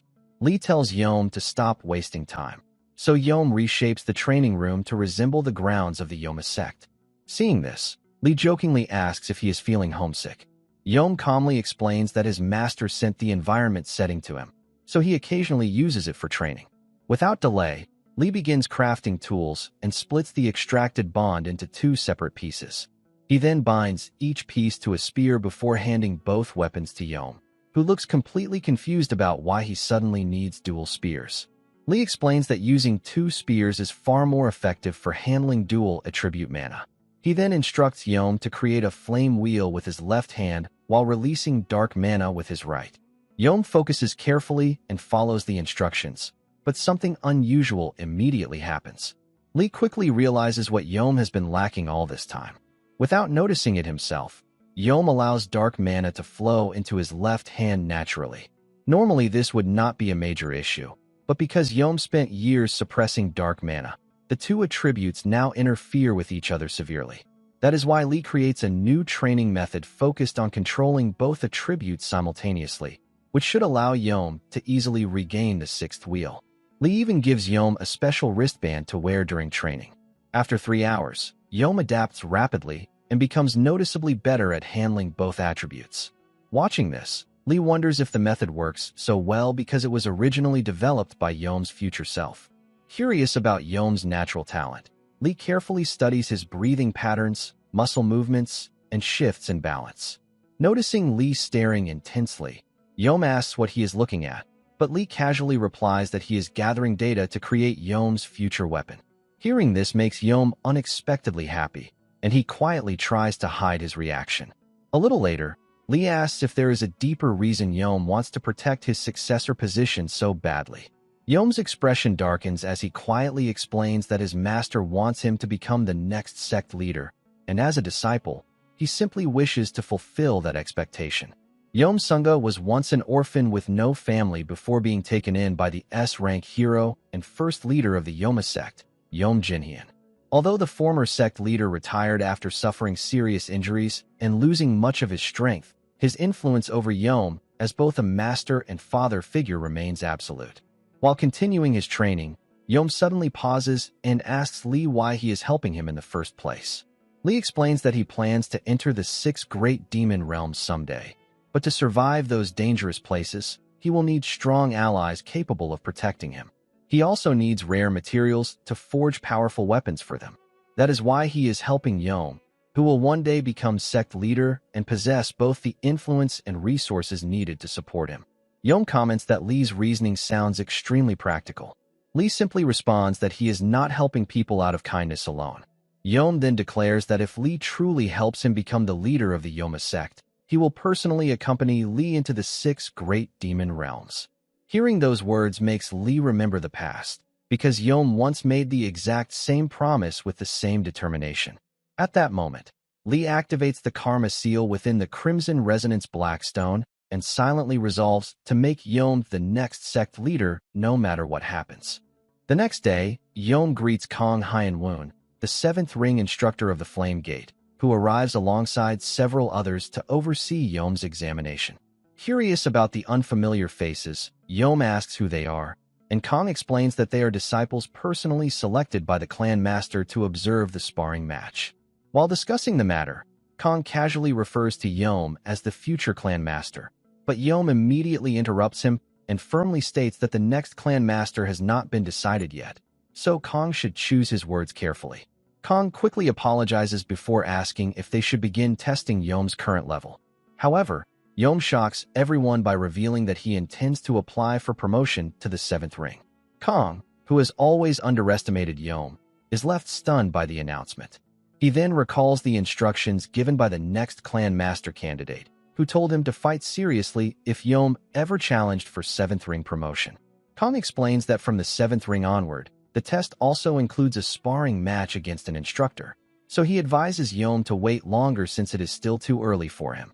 In response, Yom mocks Kong and asks if he is afraid of losing his instructor title.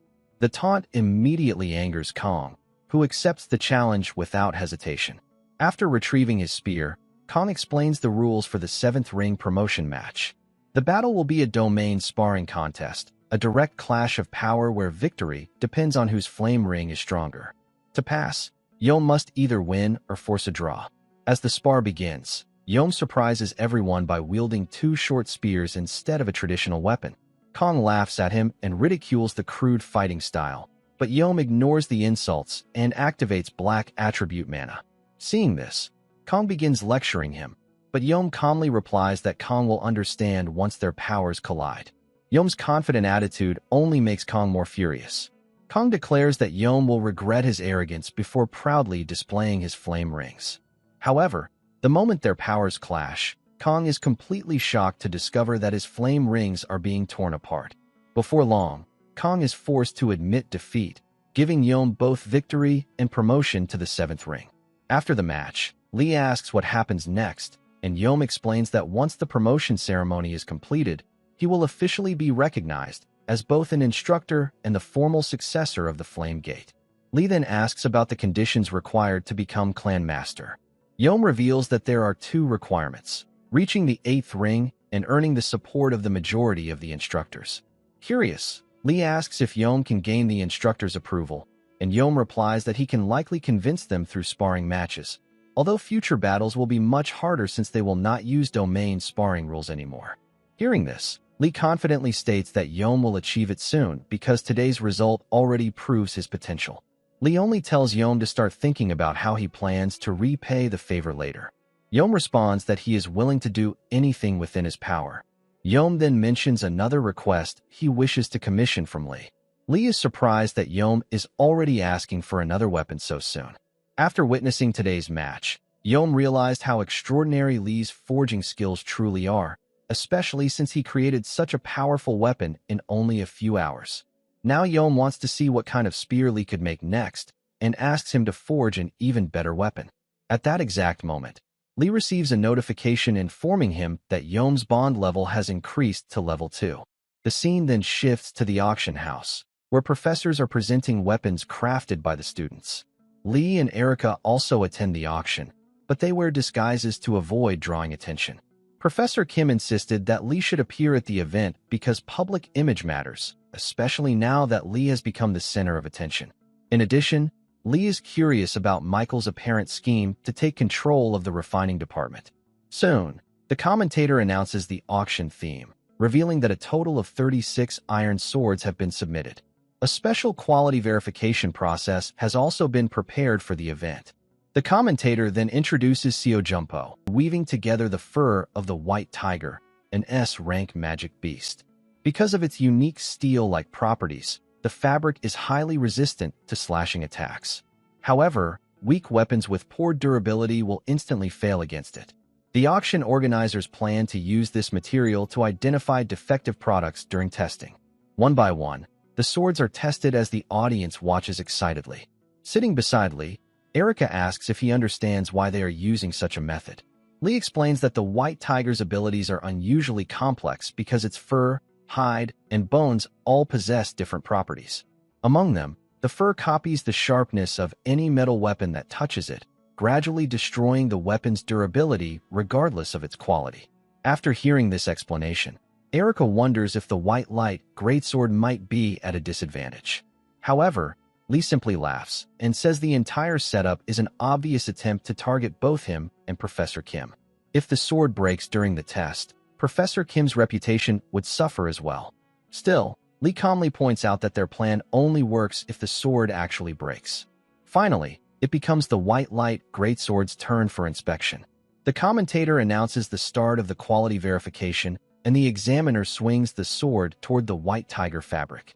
However, the moment the blade touches the material, something unexpected happens. The sword suddenly reacts violently, slips from the examiner's hand, and lands into the ground, leaving Michael and the others completely stunned as they wonder what just happened. Lee quickly takes advantage of the situation and steps onto the stage to explain what just happened. He begins by describing how a normal sharpness aura would usually break apart when coming into contact with Seojumpo. However, the white light greatsword functions differently. It gathers mana scattered throughout the atmosphere and condenses it along the blade, into an extremely thin edge. People are amazed by this explanation and try to sense the mana for themselves, but most of them cannot perceive it clearly no matter how hard they focus. Lee calmly explains that this is normal because the mana density is not high enough to qualify as sword chi. Still, the energy is far sharper than ordinary light, which is why he refers to it as sharpness aura. Hearing this explanation, Erica asks if the strange phenomenon from earlier was also caused by the sharpness aura. Lee confirms her theory and further explains that when two identical sharpness auras collide, they create resonance instead of canceling each other out. After explaining the concept, Lee decides to demonstrate something even more impressive. He pulls out Erica's bond stone, breaks it to activate its effect, and the blade instantly absorbs the released mana. As the fluctuating mana within the greatsword stabilizes, Lee carefully guides the energy into a proper flow. Moments later, the sword is tested again, and everyone is shocked to discover that its rank has risen from high rank to rare rank. Lee then explains the newly added effect responsible for the upgrade and tells the auction manager to adjust the starting price accordingly. Hearing this, the manager immediately raises the starting bid from 1 million won to 5 million won. Since the weapon was crafted by Lee, who has recently become the center of attention, and because the sword evolved into a rare rank item during the demonstration itself, the audience becomes extremely excited. To many people, the weapon is not only valuable, but also an entirely new research opportunity. The bidding begins immediately, and the price rises rapidly. Eventually, Jake raises the bid to 200 million won, but Erica quickly counters with 210 million won. The manager asks if there are any more offers, prompting Jake to increase the amount once again. Erica refuses to back down and continues competing against him. Watching the numbers climb higher and higher leaves Lee amazed at how casually wealthy families spend enormous amounts of money. Suddenly, a new bidder enters the auction and offers 600 million won. Jake is completely stunned by the massive price increase, but he also fears disappointing his sister, who ordered him to obtain Lee's weapon at any cost. Unfortunately for both Jake and Erica, the bidder turns out to be Director Yunha, someone far beyond their financial reach. Realizing they cannot compete, both of them withdraw from the auction. The manager then officially sells the white light greatsword to Director Yunha. Even Lee is shocked by the final amount. After the auction ends, Lee receives the payment for the greatsword and asks Director Yunha how she plans to use it.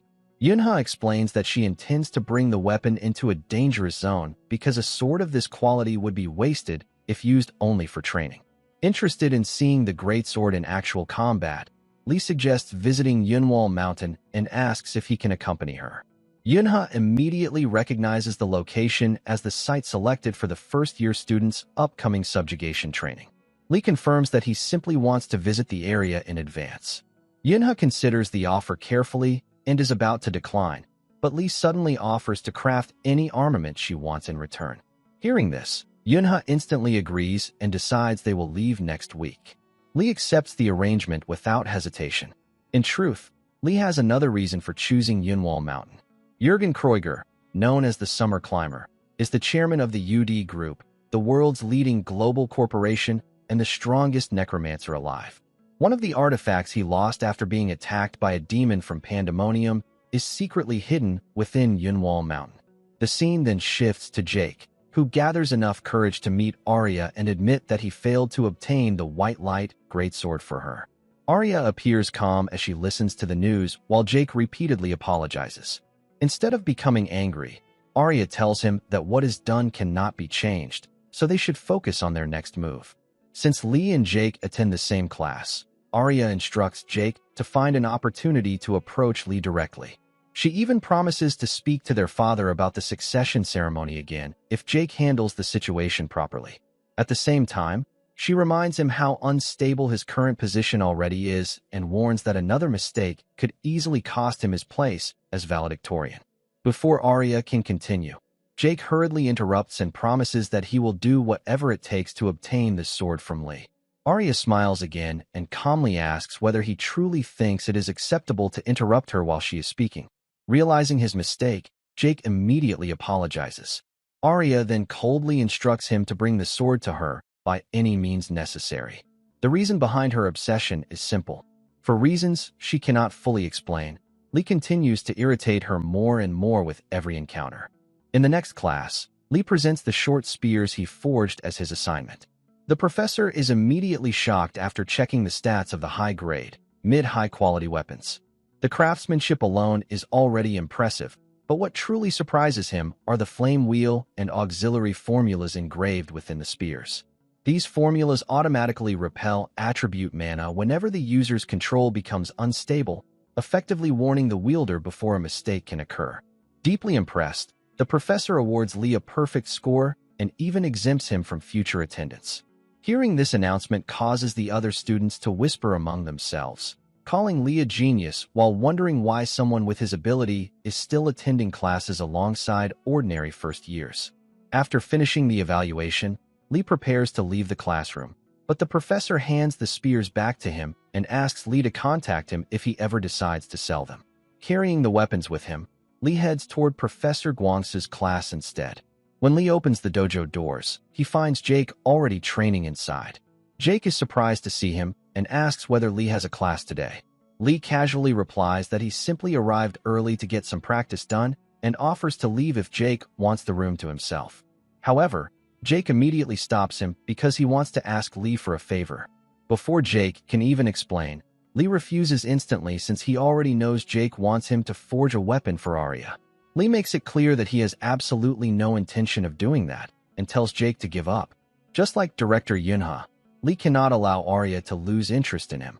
With his current skills, anything he creates would only raise her expectations even further. Realizing persuasion alone will not work, Jake pulls a weapon called the Hammer of Black Flames from his bag and presents it to Lee. The hammer was forged using refined dragonite, and both sides are infused with fire and dark attribute mana to amplify the power of each element. Lee carefully examines the weapon before admitting that it is actually quite impressive. Jake then proposes another duel. If Lee loses, he must agree to forge a weapon for Arya. Hearing this, Lee adds another condition of his own. If Jake loses, he cannot mention his sister's name for an entire month, and he must also make sure Arya knows about the agreement. Jake thinks about it briefly before accepting, and the two prepare for their match. As they get ready, Jake recalls how Lee caught him off guard with a counterattack during their previous duel. This time, he plans to fight seriously from the very beginning. Lee notices Jake compressing an enormous amount of mana simply by clenching his fist, so he quietly deactivates the social link stone and activates Gluttony Iron instead. Lee then casually spins the short spear in his hand, making Jake realize he looks surprisingly experienced with it. Jake briefly wonders whether blacksmiths are trained to handle different weapons, but he quickly dismisses the thought and convinces himself that Lee cannot defeat him with a weapon he only recently learned to use. The duel begins as both fighters clash head-on. Jake attacks with full determination, intending to secure victory this time, but Lee has no intention of losing so easily. He counters with the Flame Wheel Ember Spear technique, leaving Jake completely stunned. Before regressing, Lee spent a long time listening to Yom's stories and techniques. At first, he only did it to improve their bond level, but once Yom truly opened up to him, the two shared techniques they had never taught anyone else. Although Lee was constantly mocked and criticized back then, he can now at least recreate a rough imitation of those techniques. Using that knowledge, Lee steadily overwhelms Jake and disrupts his rhythm completely. Jake soon realizes he is being dragged around the battlefield and can no longer control the flow of the fight. However, he quickly figures out that the only way to turn things around is to stall until Lee's technique weakens. Because of this, Jake focuses entirely on dodging while widening the distance between them. Lee immediately understands Jake's strategy and even compliments him for being a top student for a reason. In response, Lee decides to use the mana stored within Yom's Ink Spider bracelet. Jake is shocked after seeing Lee pull off something like that, so he instantly counters by activating the Myers-style Formless Sword, Blue Axis technique, allowing him to perform sword arts barehanded. Seeing Jake push himself this far, Lee decides to stop holding back as well and unleashes the Flame Wheel Ember Spider, First Revision, Eclipse Crescent. Lee cannot afford to lose this duel either. Their attacks collide with tremendous force, and for a brief moment, it looks as though both of them will land decisive blows at the exact same time. Realizing the outcome, Jake finally accepts his defeat. With this duel, Lee successfully establishes a bond with Jake. Lee calmly declares the match a tie, but Jake shakes his head and admits he knows he lost. Clearly frustrated, he complains that things would be different if he could use a sword.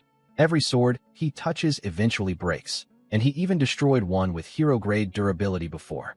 Hearing that, Lee quickly pieces together that something unusual is going on and asks Jake to hold out his right hand. Without warning, he taps it with his blacksmith hammer, but the impact is strangely deflected. That is when Lee realizes the issue is not reinforcement, but material alteration. Annoyed, Jake demands an explanation first, but Lee simply tells him that he will forge a sword that won't break. He then takes a mana stone and confidently states that he can create a weapon capable of handling Jake's power. Before they can continue, Guangsu steps in and asks Jake to leave because he wants a private conversation with Lee. He points out that Lee was supposedly an old blacksmith not long ago, yet now he moves like a highly trained spearman, making his true identity seem suspicious. Lee jokes that Guangsu is basically saying his stance is too perfect to be believable. He then explains that it is nothing special, just a skill that temporarily adjusts his muscles to mimic another person's body. Once the effect ends, everything returns to normal. Surprised, Guangsu asks about the limitations, and Lee admits the physical strain is intense and requires time to observe the target properly. Hearing that, Guangsu finally relaxes and apologizes for suspecting him. He reveals that his concern came from a demon known as the Doppelganger, one of the 10 evils of Pandemonium, a monster capable of copying martial arts and using them against its opponents. Since he has a personal grudge against that demon, he ended up overreacting. Lee understands immediately and says he would have done the same if a demon were involved. Guangsu bursts into laughter, relieved by the answer, then admits that Lee's abilities are forcing him to completely rethink his teaching methods. He promises to explain everything later once he has worked things out. As Lee walks away, Guangsu can't help thinking that Lee could easily become the Academy's valedictorian. A short while later, Lee receives a call from Yom, who asks when he plans to return. Instead of answering, Lee asks whether Yom knows a Babel mage named Louise Valent. Yom says he has never heard the name, so Lee requests that he quietly investigate where she is and what she has been doing. Doubting Yom's connections, Lee wonders if he can even pull that off. But Yom immediately tells him not to underestimate him just because he is broke and has no influence inside the Flameflower Gate. He insists he has other channels and tells Lee to wait. To Lee's surprise, Yom calls back with information almost immediately. He explains that Louise is the second-year salutatorian of the Elemental Department and was considered one of the Academy's brightest talents. However, 6 months ago, during a sparring match at the Martial Arts Hall against Gotts Kruger, her wand was destroyed.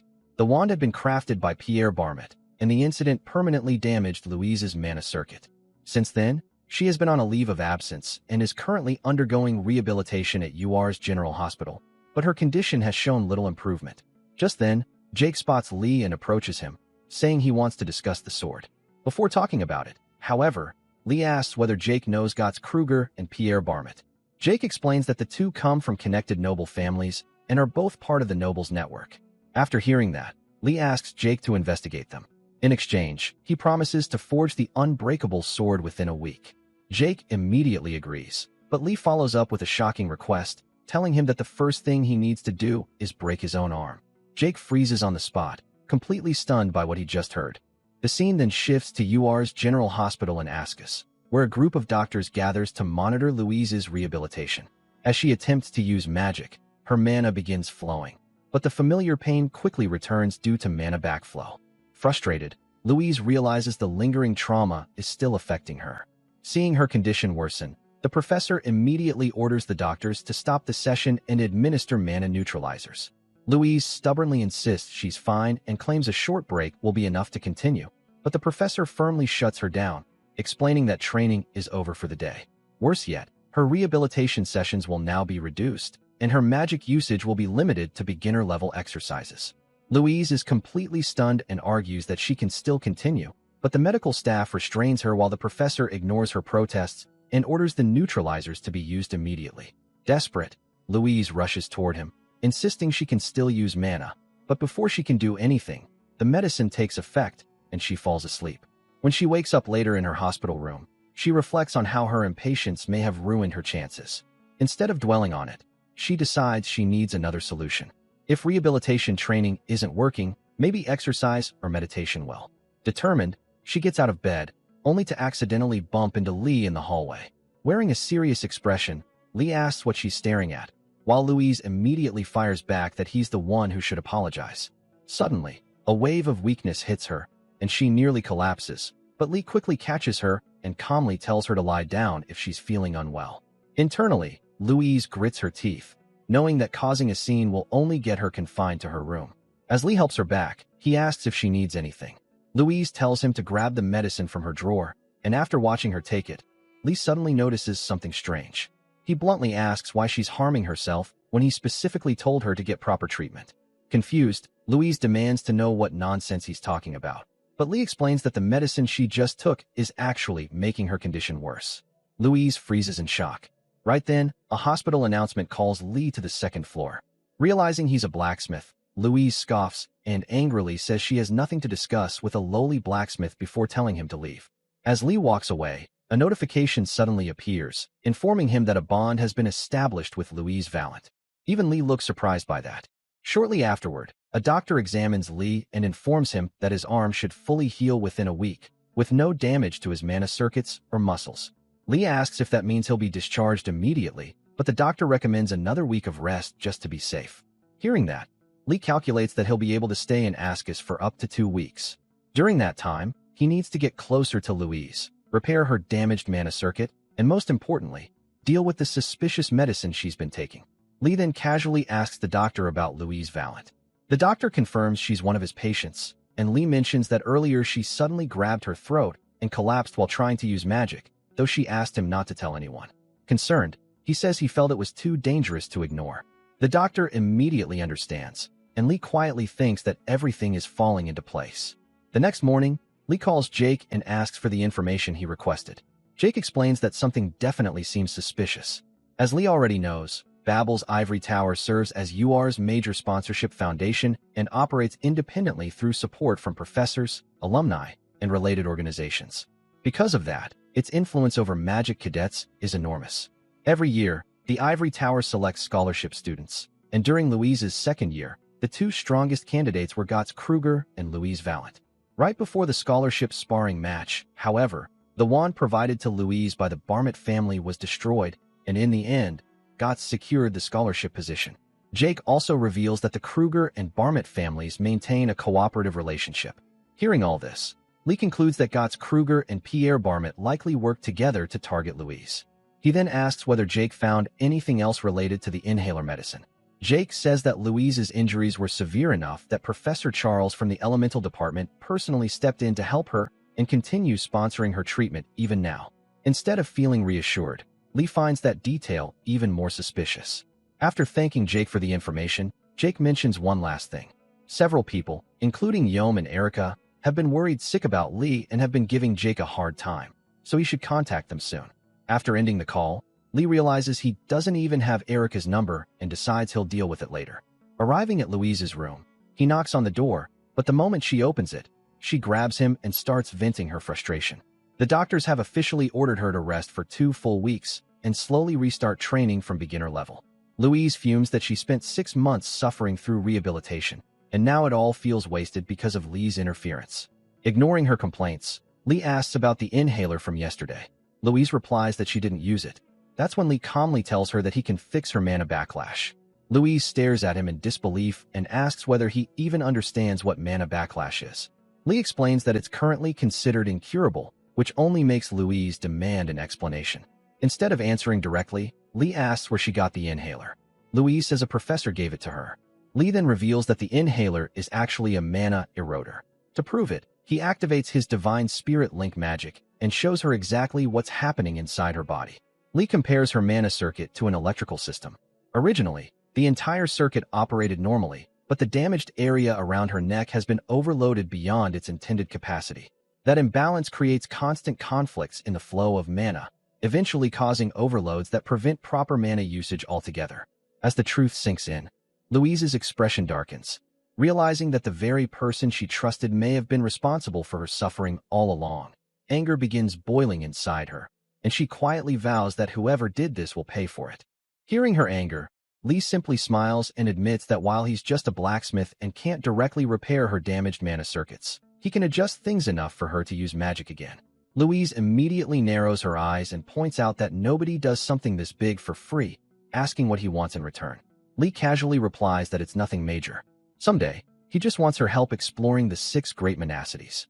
Louise thinks it over for a moment before deciding to trust him, and the two shake hands, officially forming their partnership. Soon after, Lee brings over several training materials, leaving Louise completely confused. Looking at the pile of cherries, she asks what she's even supposed to do with them. Lee explains that before fixing anything, they need to properly assess her condition. Since her circuits are heavily damaged, they first need to determine what type of mana causes the pain. Louise confidently answers that it's obviously refined mana. Lee nods and explains that ordinary mana flowing through her body isn't the problem, which is why she feels fine most of the time. The issue starts when she refines mana to cast magic. That's when the pain kicks in. So instead of refining mana through her entire body, Lee proposes something completely absurd. He tells her to refine mana directly through her tongue. Louise stares at him like he's lost his mind. Lee, however, insists she can do it because in his previous life, she earned the nickname Mad Dog using this exact method. Curious despite herself, Louise agrees to try. Lee starts by teaching her how to strengthen the mana circuits in her mouth and demonstrates the basics. He explains that she must learn to manipulate mana on her tongue with incredible precision. Then the training somehow gets even stranger.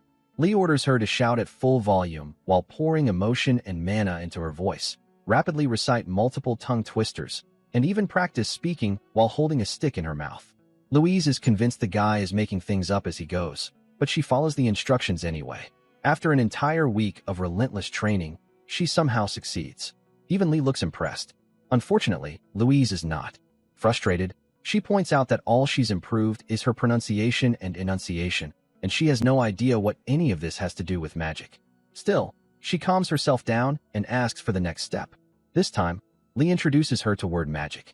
Hearing that immediately grabs her attention. Lee explains that word magic requires 2 essential elements: enough mana to serve as the spell's core and a powerful will capable of shaping that mana into reality. In simple terms, everything depends on imagery. The clearer and stronger the image in a mage's mind, the more powerful the resulting spell becomes.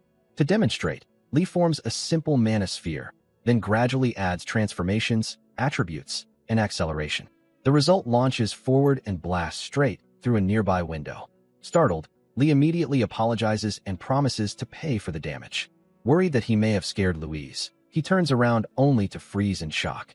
Louise has already copied the technique perfectly. Not only that, but her sphere is significantly larger than his.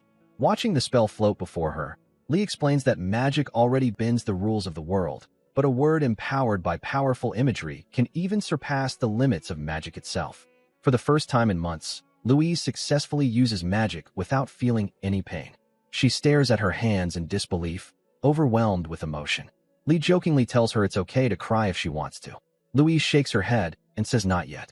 She'll save that for after she takes down the person responsible for everything that happened to her.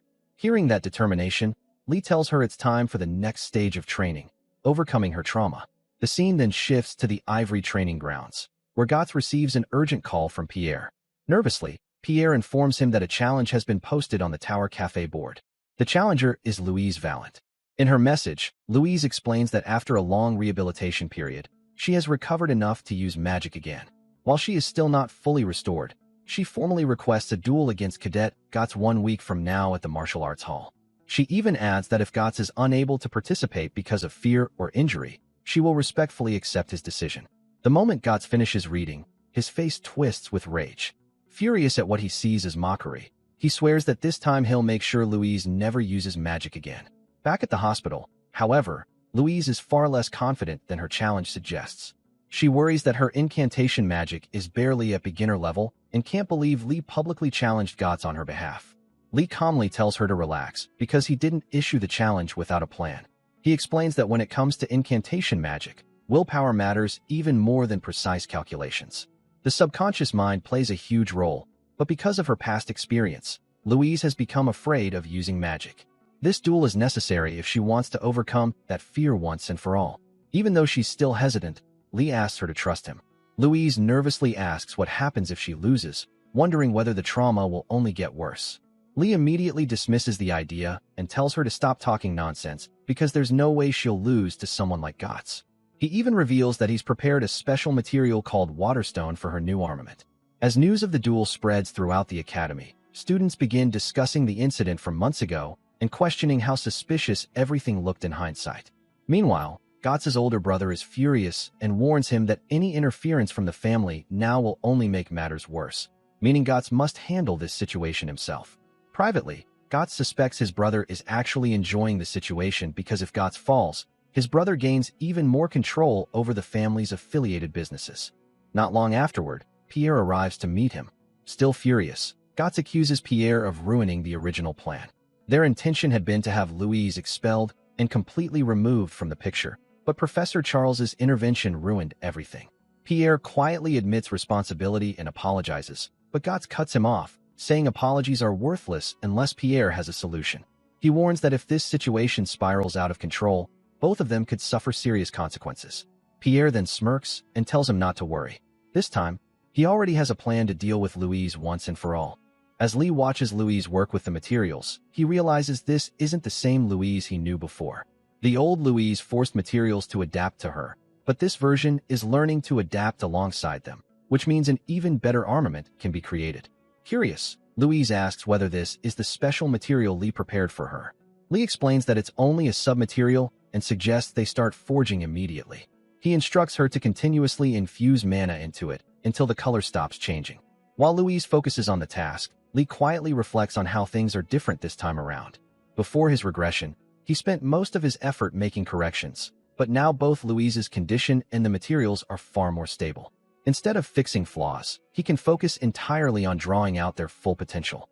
He begins by infusing mana into a projection alloy, spreading it into a thin sheet, while simultaneously engraving an incredibly complex network of mana circuits across its surface. Watching the process, Louise is stunned that Lee can perceive and manipulate such intricate circuits so effortlessly. Once the foundation is complete, Lee tells her to carefully place the prepared material on top of the sheet. The moment she does, it starts glowing brilliantly as multiple spell formulas activate at once. Lee explains that unlike traditional enchantments, this method is simpler and faster, though its effects normally don't last very long.